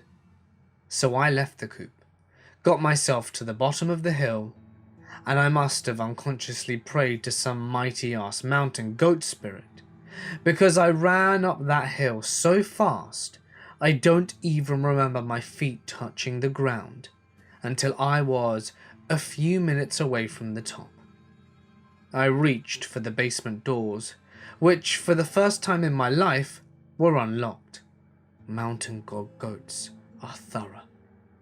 As soon as I got past the doors, I locked them behind me and screamed bloody murder for my dad, which is just another way of saying extremely loud. I didn't scream very much as a kid, so my dad was down the stairs and in the basement within about 1/3 of a nanosecond. I don't even remember if I told them what was up or if I just bawled, but Steve busted out of the house waving his gun around like the crazy Albertan he was. The blonde guy down below sprinted out of the chicken coop and back up through the bush to his car. Steve ran right past us, back out through the porch and up the front drive, but the buddy was gone. Maybe mountain goat gods are impartial, or dude was just a triathlete. Either way, I was fine, but thoroughly creeped out, which I tried to hide, being the hard-as-nails, angst-ridden, boob-taping 12-year-old that I was. Steve figured that he was just a douchebag kid out to steal some of the farm equipment, but deep down, I still kind of think that if I hadn't have run, that I might have spent the past 10 years locked away in a stagnant basement somewhere. Anyway, boyfriend Steve became Uncle Steve, and now divorced Steve. But I like the guy a lot better than most of my blood relatives. Like I said before, we never called the police because my dad didn't think it would be a big deal. Or maybe he just figured it was over and didn't want me to think it was a big deal. I grew up to be very aware of my local secret paths and trails, which has maybe even saved my life a few other times. One very scary incident in Europe involving men with baseball bats. And obviously, I never wore that stupid shirt again. I also developed quite the aversion to blonde dudes. Sorry, Vikings. So, Buddy, who was just hopefully looking for directions, and maybe a pet chicken to cuddle on the lonely winter nights, I profoundly hope we do not meet again. So this story happened to me when I was 15 years old. I was a super lonely kid. My home life was in shambles. Mom was cheating on Dad and told me about it. And I had just started a new high school the year prior, where I didn't know a soul. Creating art quickly became my biggest coping mechanism. To this day, I still love to draw. I discovered the website DeviantArt around this time, and started submitting my drawings every day. Through this, I made some friends online of all ages. Some very talented people were giving me positive feedback on my work, and this really inspired me. In my deep depression, I felt like DeviantArt was a safe haven of like-minded people who appreciated one another. For the first time in a long time, I belonged somewhere. I spent many hours talking to some regulars on the site. Even now, 10 years later, a few of them are still in my life, and I cherish their friendship. But this story is about someone who I certainly don't want to ever meet again. DeviantArt also allows writers to submit their stories or poetries to the site. One day, I was on the front page and a poem caught my eye. It was more of an angry rant, full of weird, twisted imagery and anti-Christian subtext. Sounds stupid, I know, but I was actually quite well written and funny, at least to my 15-year-old self. Being a very angry, depressed high schooler, I was drawn in and decided to check this artist out. Not only was he a prolific writer, with maybe 100 poems and stories on his site, but this man was a very talented visual artist as well. He created amazing illustrations of weird and funny creatures. Some of them were a little sexual, like naked women, but most of them were humorous or gross. His name was Tom. The combination of Tom's writing and visual art intrigued me. Even though he was 30 years old, I decided to send him a private message. We bonded, and we soon began talking on AIM.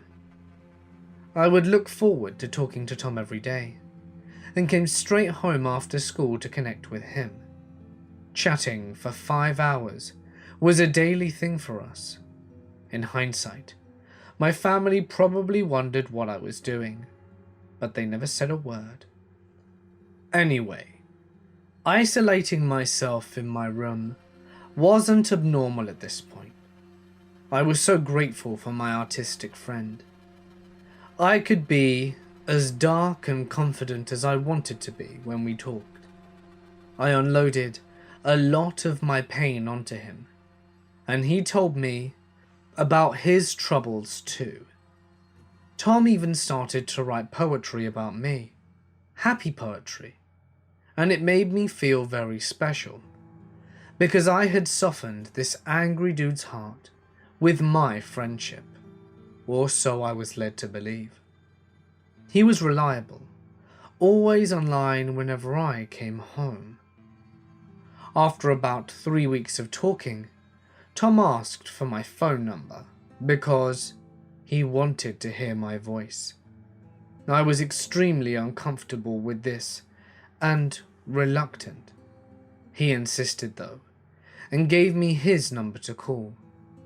Fearing I would lose a friend who was important to me, I finally gave in. I should mention that I'm 23 now, and I'm still a shy person. But at 15, I was painfully awkward and detested phone calls. My heart was racing, and I was shaky and sweaty as the phone rang. Tom picked up. "Hello?" My voice sounded shaky, and Tom spoke. I knew his age, but to my relief he sounded like a teenage boy, and this made me feel less uncomfortable, but still weirded out. I had no idea what to talk about, and for some reason I felt like crying. Tom and I spoke for a bit. He laughed at the awkward things I said, so I guess the conversation went all right. Honestly, I can't remember what we talked about, and all I remember is that he barely spoke at all.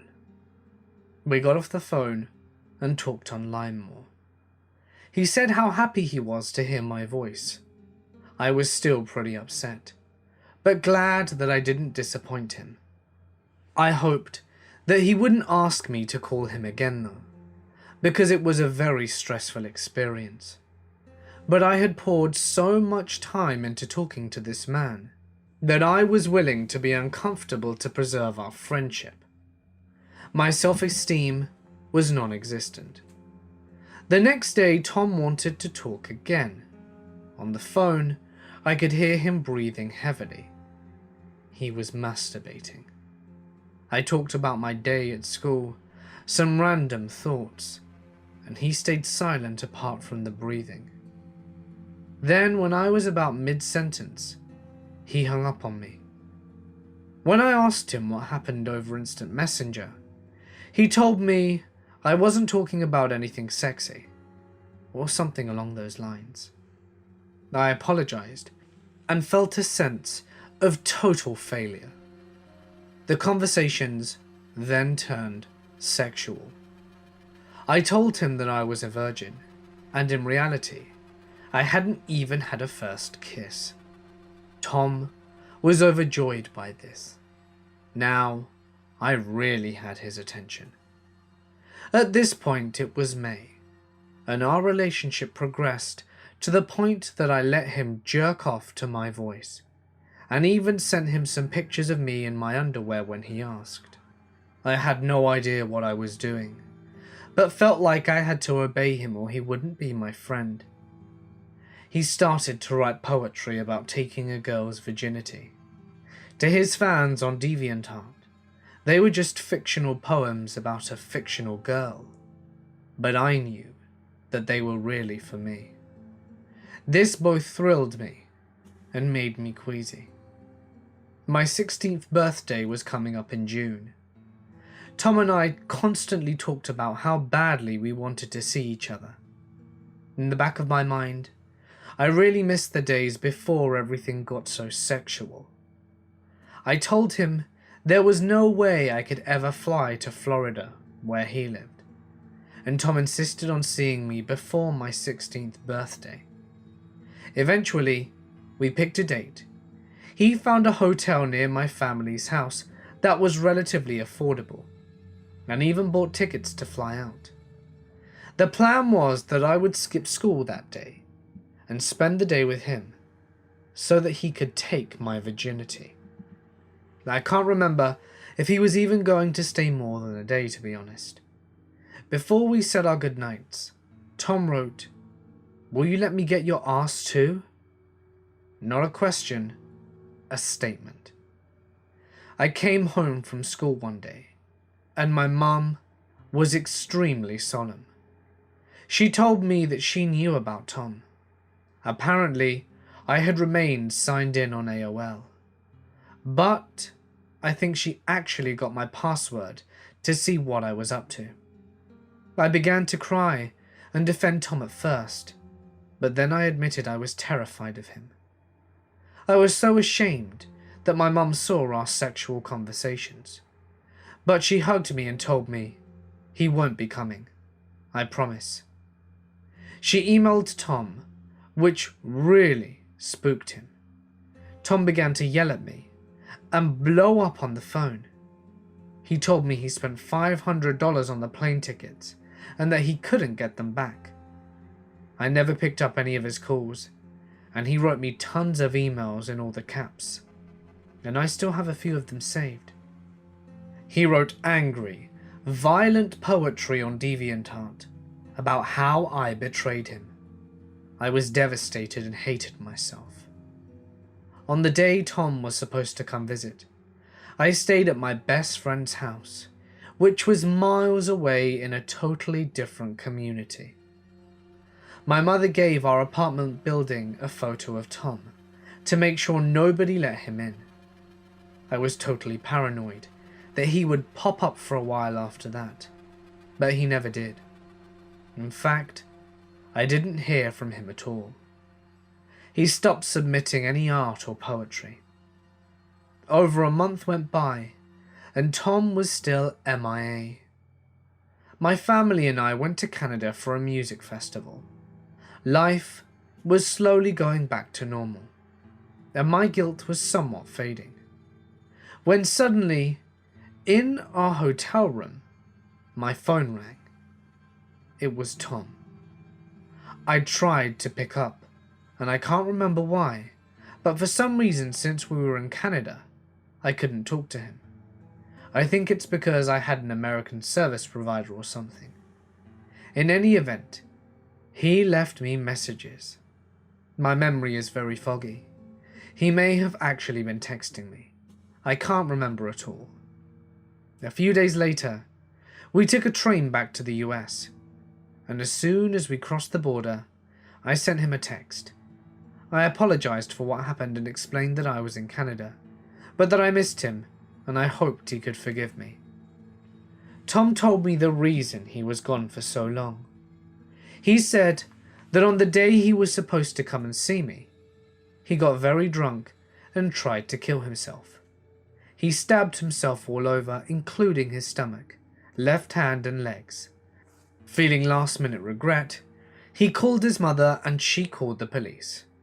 He told me that his whole apartment was considered a biohazard from all the blood, and after he recovered, he spent time in the psych ward. Tom had mutilated himself so badly that the hospital had to amputate his leg, and he lost 2 fingers, which he told me was all my fault. I was utterly speechless, and my blood ran cold. I refused to believe him. But lo and behold, he uploaded some pictures of himself on DeviantArt. His leg was amputated above the knee, and he was missing fingers. I had seen previous photos of him, and this was my friend all right. It's hard to explain how I feel about this situation. Obviously, I feel very sad for Tom, but I also understand that this wasn't my fault. I was a lonely child and desperate for a friend. Tom was a schizophrenic man and a paedophile, and was later revealed by his explicit poetry about little girls. Eventually, he was banned from DeviantArt, and I never talked to him again after age 16. A few years ago, I looked him up, and found his profile on a different site. Admittedly, I was Googling him to see if he was still alive. In his profile picture, he was next to a young woman with his hand over her mouth. It looked like he found someone who was willing to visit him after all. I am a petite, 24-year-old female from the mainland of the US. But this story takes place when I was 19 and living in Oahu, Hawaii. Now, the area I lived in was really ghetto, and being half white, half Guamian, but light-skinned, I was the closest thing to a white person in the entire city I lived in. Whenever I told the local where I lived, they'd give me a funny look, like I was crazy or lying. This is relevant later. So, because where I lived had absolutely no jobs, and I was living in my Hawaiian ghetto, with my cousins who were all carless, I had to take 2 buses for an hour to work, both ways. The day this happened, I was working for a co-worker who had a family emergency, and it was Sunday. I'd never worked on a Sunday before, and this shift was from 2 p.m. till 10:30. No big deal. There's a bus stop right next to my work, and they run until midnight. Right? Wrong. Buses stop running at 10 p.m. on Sundays. I found out the fun way. So here I am, standing in a bus stop alone for about 40 minutes. Businesses all around me are closing. It's getting darker and darker, and I am starting to panic. I'm completely alone, save for the occasional hooker and John wandering around looking for dark alleys and crystal meth. Hawaii is scary at night. Don't believe the paradise hype. Outside of Waikiki and North Shore. All of a sudden, some homeless, toothless meth head pops out of nowhere and says, "Hey, haole," which is a bad word for white person, and basically tells me that I have to walk my skinny ass home because no buses run this late. I realize how screwed I am. My neighborhood is seriously dangerous, so even if I did manage to walk home safely, there's no way I'm walking through Cam Park at night alone. It just isn't happening. I open my purse and check my wallet, and find out that one of my cousins had indeed borrowed my last $50, but was nice enough to leave a little bit for the bus that wasn't coming. Meaning, I couldn't even call a cab. Oh, and my phone was dead. Because there was some big shot GM at my work today, so I wasn't allowed to charge it at my cashier station, and didn't trust it alone in the break room. As I'm internally having a meltdown, a taxi cab pulls up in front of me, windows down. "Sorry dude, I'd love a ride, but I don't have any cash," I tell the driver. He looks at me, looks around and sighs. "Well, where do you need to go?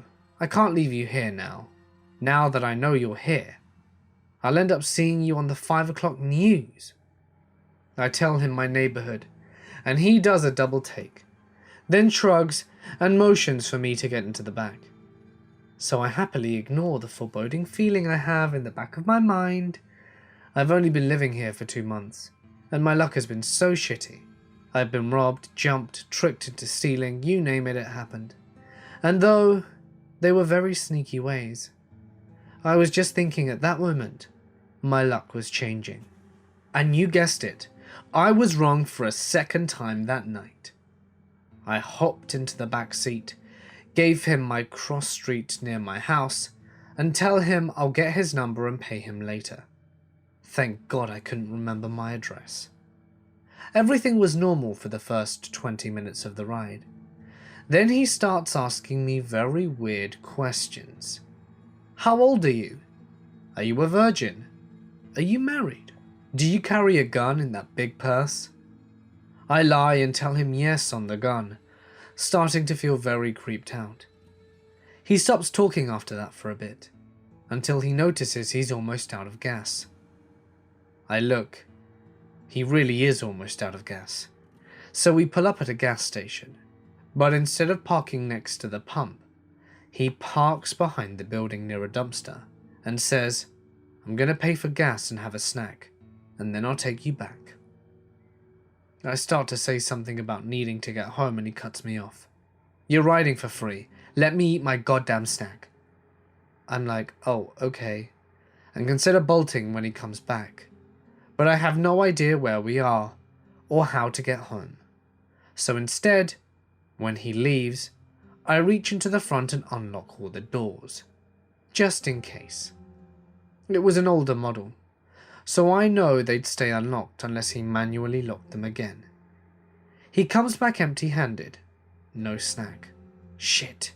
Am I the snack? Shit.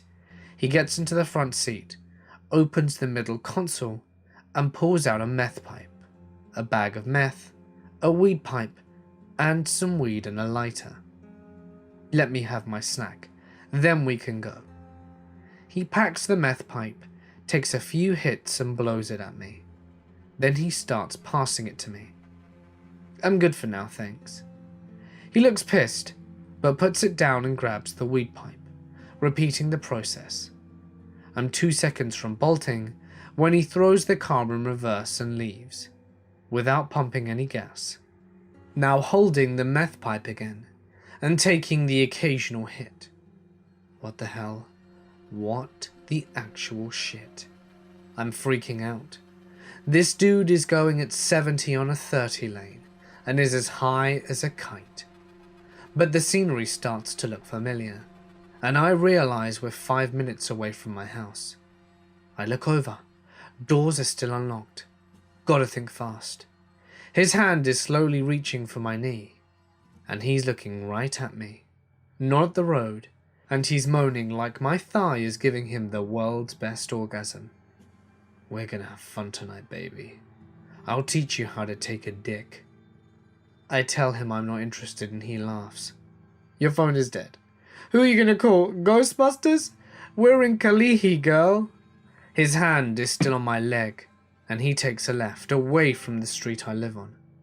I realized how screwed I am, but I'm oddly calm. I change tactics. Problem is, if I don't check in, they'll come looking for me. I'm down a party, but I gotta check in first. I am a little white girl.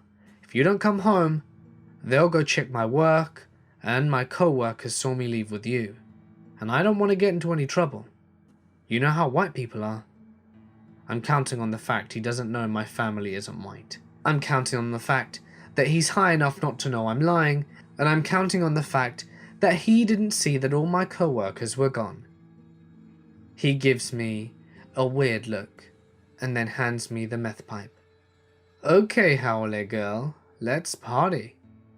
I hold up the pipe to my lips, waiting for him to look towards the road and emulate what I saw him doing. Turning it to the side, and, while lighting it, I produce a tiny bit of smoke. I don't inhale, and immediately blow out, hoping to God I don't get high, and never have to explain why there is meth in my system, if I do get high. "You're burning it!" He gets pissed and grabs the hot end of the pipe from me. "Wasting my dinner. I'll show you how to do it right." He takes a hard right, and I realize he's heading for the cross streets that I told him. My vision is a bit messed. Everything seems too bright, and my adrenaline starts to feel almost euphoric. Shit, am I high? Oh shit. The street I live on is wrapped around a hill, easily a mile wide across the streets, and we are roughly a quarter of a mile from my house. As we get close to the cross streets, he slows down, asking me what house it is. I lie and say I can't tell, and he slows down. It's so dark, and I just move there and all the houses look the same, and I'm high, and to please slow down. He obliges, and slows to about 5 miles an hour, and I make a break for it, swinging the door open and jumping out of the still moving vehicle. I can feel I am flying as I hit the dirt side of the sidewalk and crab walk until I can get onto my feet, and then I break out into a run. I probably look like a lunatic, arms flailing, but I didn't give a single shit, nor did I bother looking back. The oldest cousin that I lived with was 39, male, and built like a Samoan. If I could get into my house, everything would be okay. That was all I could think. Plus, because he turned, we actually had passed my house, so he would have to drive to the next driveway and turn around, because it was a narrow road. Plus, he was at the bottom of the hill, so he wouldn't be able to see which house I was in. I didn't see headlights, so I figured it was a good sign. Finally, I run into my front yard, unlocked the front door, relocked it, and slid down to the floor. I went to the front window and peeked out. No one on the street. No cabbie. Nothing. I was safe. Or so I thought. I ended up not telling anyone what happened, because I always got the same lecture when something bad happened to me. You were acting like some stupid little college white girl. If you were any smarter, yada yada yada. But everything seemed okay. I started working day-only shifts from then on, and avoided being alone or ever at the bus stop, and life went on. About a week later, I noticed a black car with tinted windows parked a few houses down from mine. Figured it was a neighbour's friend and brushed it off. Only, it was there the next day too, and the next. I finally asked one of my cousin's sons, who was about 17 at the time, if he'd seen it, and he said it showed up around 6 every day, which is when I would get home from work, and I started freaking out. Finally, I broke down and told my giant cousin what happened, leaving out the meth part. Surprisingly, he didn't lecture me. He felt bad that I felt I couldn't come to him for support, and apologized for riding me hard about being from the mainland. And he said he'll deal with the black car. The next day, my cousin's son picked me up from the bus stop near the house on his moped. We noticed the black car following us, but acted like we didn't. We pulled up to the house, and as soon as the black car parked, out came my Samoan-built, muscle-bound cousin with a metal baseball bat, taking practice swings as he approached the car. It reversed halfway down the street, hit a fence, jumped a curb, and turned around in a front yard, and was never seen again. I went to visit my best friend, who had moved from Arizona to California. It was fun, until the end, where we got into a fight, resulting in cutting the trip a day short. In the morning, I packed my stuff and took an Uber to the Greyhound and exchanged my ticket for a ride that day. However, the bus didn't leave until 4 p.m, and it was around 10:30 in the morning. I was so upset about my fight with my friend the night before that this 5.5-hour wait was just a little cherry on top of it all. I ended up going to a small grocery store and getting a few apples for the trip, and then heading back and waiting at the gate where my bus would arrive. And that is where I met Jeremy. He was sitting on the phone, talking really loud, and I couldn't help but observe him. He was a mid-30-year-old bald guy with a mustache, wearing a wife beater, Dickies, crew socks, and a baby blue bandana, which he kept rearranging, tied to his neck, hanging out of his pocket, simply wrapped around his wrist, etc. I know you're not supposed to judge, but I kind of just knew to keep my distance from this guy just in case. So here I am, opening my bag looking for an apple, and he looks over to me and asks if I'm hungry, to which I respond, "Oh no thanks, I'm actually just looking for my apple." And he says, "I have plenty of candy I don't really even want. Here, just take them." He hands me some Snickers and some Laffy Taffy and stuff. I knew right away this was a little weird, so I put them in my backpack for later. And I was just planning on throwing them away when he wasn't looking. 4 p.m. arrives, and so does our bus. We get in, and the bus driver lets us know that we need to stop in another city nearby to switch buses. So we all get off, and I head to the line where the new bus is going to be. And Jeremy flags me down and says, "Hey, I saved you a spot." And I say, "Oh, it's okay, thanks." And these 2 old Asian ladies are near him, thanking him for saving them a spot, and talking to him like they knew him. And he was just as friendly, and kept insisting on me to coming over. I thought, let's not cause a scene. What's the worst that could happen? I go over and thank him, and wait for the bus, and he says, "Do you have $1 on you by any chance?" And I say, "Oh yeah, here." And he goes and grabs a Coke and comes back with it. "For you," he said, and handed it to me. I was clearly confused, and he said, "You look like you could use it." I was a little put off, but not too badly. Once the bus started loading us in, I sat down, and he came right behind me and said, "Lucky we got our seats next to each other," and took his laptop and earphones out. Oh good, I'll be left alone, I thought. Wrong. "Here, grab the other headphones so we can watch a movie together." Obviously I declined, but he kept insisting, even though the internet wasn't working on the bus. So he couldn't play a movie anyway. So he resorted to talking. He asked me a lot of questions about if I had a boyfriend, and I did. And he asked me if we were going to get married. That's where I finally got put off, but also tried to be engaging enough not to piss him off, because they don't check your luggage at the Greyhound, and I didn't want to know what he had trotting around in his bags. That sounded bad, but I just wanted to be safe.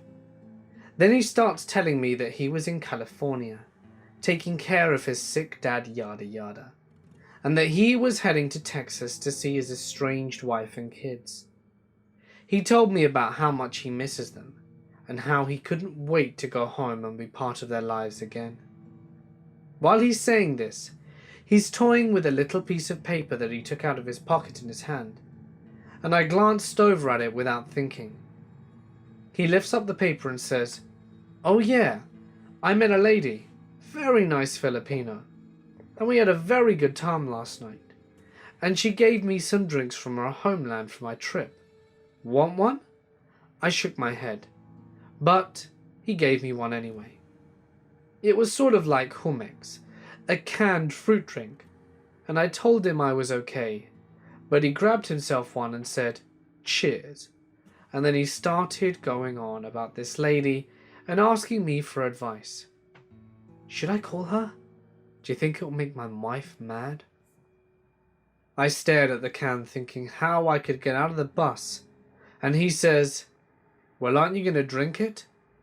And I opened the can and took a few fake sips and said it was really good or something along those lines, and he smiled at me. When he smiled, I was disgustingly uneasy. His teeth were dark and yellow and partially black. Very, very crooked teeth, and a week's worth of plaque. I mean layers of this stuff all over his teeth. I worked in a dental office, mind you, and those teeth were amongst the most disgusting I have ever seen. Not to mention that he reeked a filthy combination of vomit and cigarettes. I wanted to throw up and instantly wanted to leave, but it was a packed bus in the middle of the desert and no security, so I thought for now I won't do anything.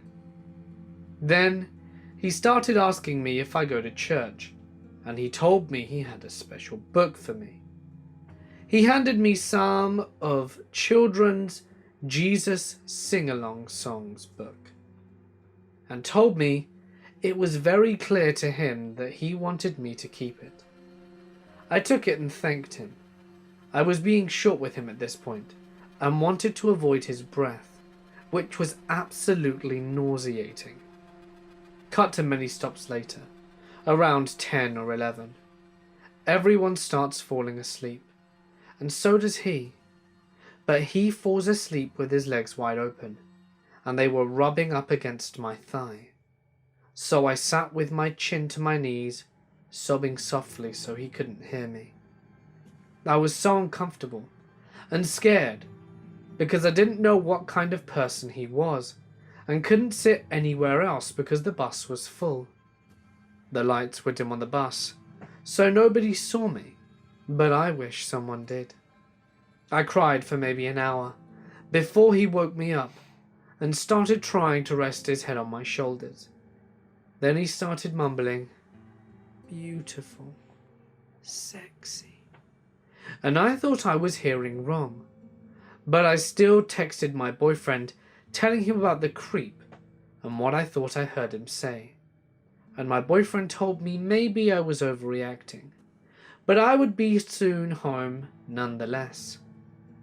While I am texting my boyfriend, I noticed Jeremy glancing over at my phone a lot, and I kind of saw what was coming, so I opened up my maps to check to see how long the ride was until I got home, and Jeremy mumbles what I knew he would. "Who are you texting? Let me see." And I show him my Maps app and told him I was just checking to see where we were. So then Jeremy sits up and starts mumbling again, a little clearer. "You're so pretty. You're a very pretty girl, you know that." And he touched my thigh. I was shocked to say the least. All I could manage to say was, "Why are you doing this?" And he said, "Because you're so sexy. And you're just so pretty." And he said this while opening his legs more and more. At this point, I didn't even hide it. I just clearly text my boyfriend panicking, and Jeremy says, "Let me see your phone, little girl," and ignore his demands, and then he lets his head fall on my shoulders. I pushed it off, and he kept mumbling like he was falling back asleep. Then later, the bus driver stopped and told us we were at a gas station, and if anyone needed anything. Jeremy is now awake and pretending like an hour didn't go by, and hands me an $100 bill and told me to get us some snacks. I told him I was fine, and he says, "Okay, I'll get us some honey buns and drinks," and gets out. This was my chance. I grabbed all my stuff and headed to the bus driver and told him what happened, but he said he couldn't do anything because he technically didn't do anything to me, he just freaked me out. The bus driver suggested I sit with someone else in the meantime. I look for the friendliest face I can find, and I see this really nice looking guy. Looks a lot like my favourite uncle, so I took solace in him. I didn't even realise I was crying until I tried explaining the situation to him in as brief as possible, and he understood through the panic and told me to sit near the window and that he would come over for me. I look in the reflection of the bus window to see Jeremy get on and head towards the back. He notices I wasn't there and starts looking around frantically. "Melanie? Melanie?" And the doors close and the bus driver starts back on the road. The new person I'm sitting next to begins to tell me he thought we were riding together, as did other passengers. They all thought that he was either my uncle or just a really creepy looking life partner? I cried so hard when he said that, because I told him I felt helpless and nobody seemed to care, and he just comforted me and told me I would be gone and away from all of this soon enough. And he was right. By the time I got to the station it was 4:20, and I breathed a sigh of relief. My boyfriend picked me up, and I told him what happened, and I never saw the guy again. A couple of years ago, I used to attend a boarding school in Singapore. This was for the last 2 years of high school, or junior college as we call it. I'm a Catholic, and since none of my friends in the boarding school were practicing Catholics, I attended Sunday Mass on my own every week.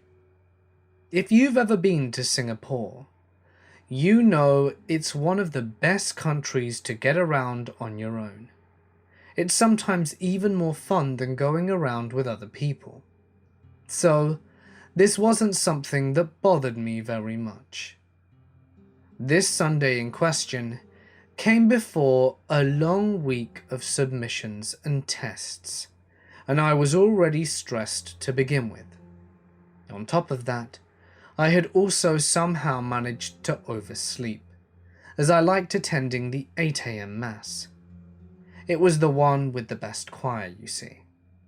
So, I had to splurge on a cab instead of taking the bus like I usually do. And I've only got a limited amount of money for the month, as it's from my parents, and I spend most of it on food. So by the time I walked to church, I was upset and just looking for some peace. I guess the stress made me look frazzled and upset, which might have been what caught his attention. As I was late for the Mass, I had to stand in the back of the church with the other latecomers, as there were no seats left open for us. This man was standing a few feet to my right. He was wearing spectacles and an eternal frown. He was Chinese, like almost everyone else in the church. I noticed him scowling at me throughout the Mass, but I ignored him on purpose, because I didn't want to get pissed unnecessarily. I was the only Indian in my boarding school, so I was used to receiving weird, I'm not racist, but comments from my peers and occasionally teachers. It didn't help that the area in which my school and also this church were located was a pretty rich neighborhood, and I had never seen an obviously non-Chinese person in the church. So I was being stared at and was the obvious minority. I refused to pay this guy any attention. What happened next took place during a lull in the Mass.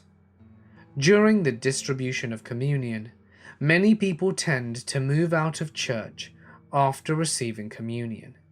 So a seat opened up near where I was, and the man was standing. I moved towards it, after making sure there were no elderly around me who would like to take the seat, and sat there. The man maneuvered himself so that he was now standing behind me. This was when I began feeling unsafe. Then he began talking. His words were not directed towards anyone in particular. He seemed to be there on his own. The silence in the church only served to amplify what he was saying. Only in our section though, as he wasn't speaking that loudly. Basically, this random guy began railing about how the Indians were destroying his beautiful country. He went on about how they were prostituting themselves on the streets in Geylang, stinking up their schools and hospitals, and making Singapore into a jungle. How the government needs to throw them all out. He said a bunch of other things that I don't remember now. And he also repeated himself an awful lot, which is why it got stuck in my head. He must have said prostituting at least 5 times, and maybe even switched it out for whoring once or twice. They do say variety is the spice of life.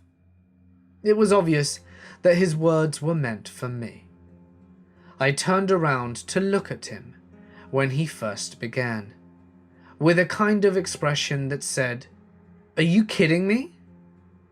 He was staring at me, his face the stock image for hatred and rage.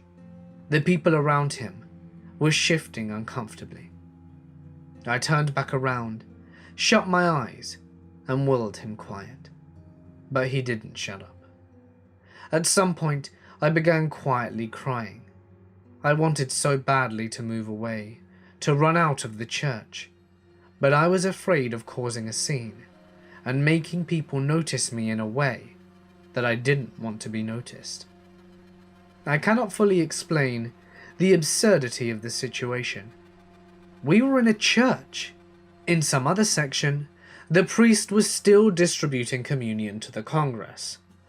The rest of the church sat in prayerful silence, and in the back, in this one corner, this random guy was spewing hateful, racist comments directed at a 17-year-old girl, and nobody said a word to shut him up.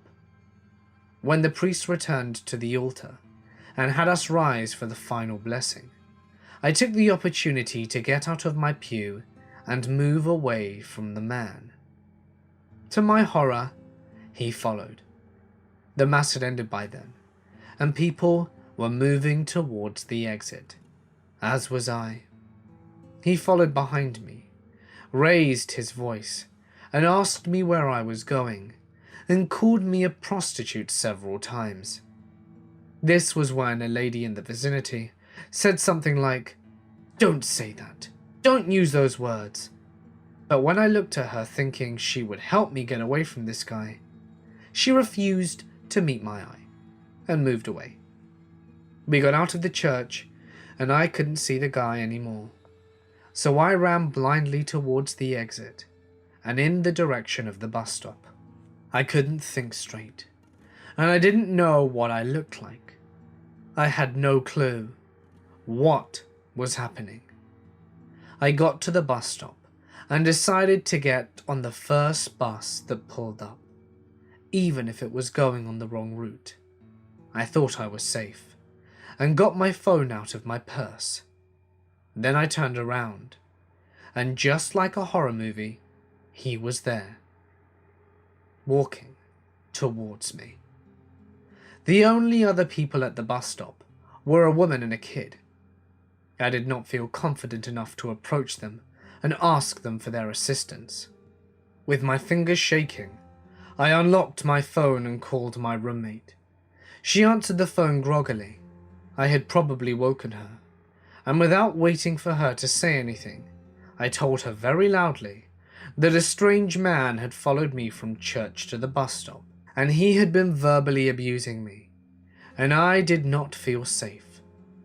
The man who had been advancing towards me all this time went and stood with the woman and child, who had also heard me and moved away from him.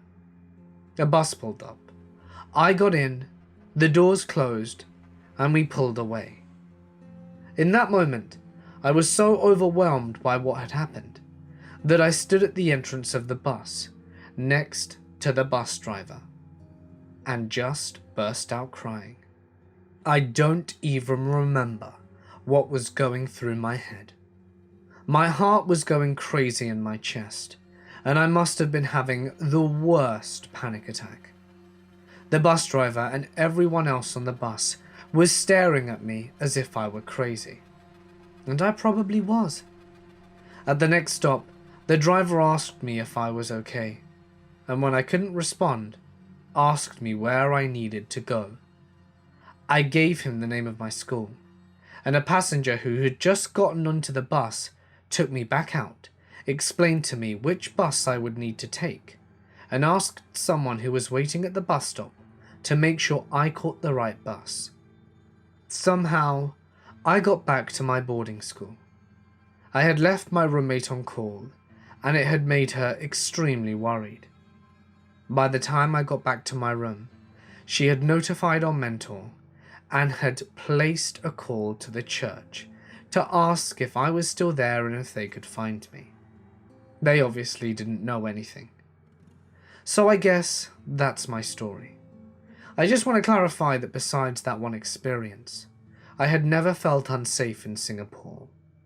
And I am not in any way trying to post that Singaporeans are discriminatory towards Indians.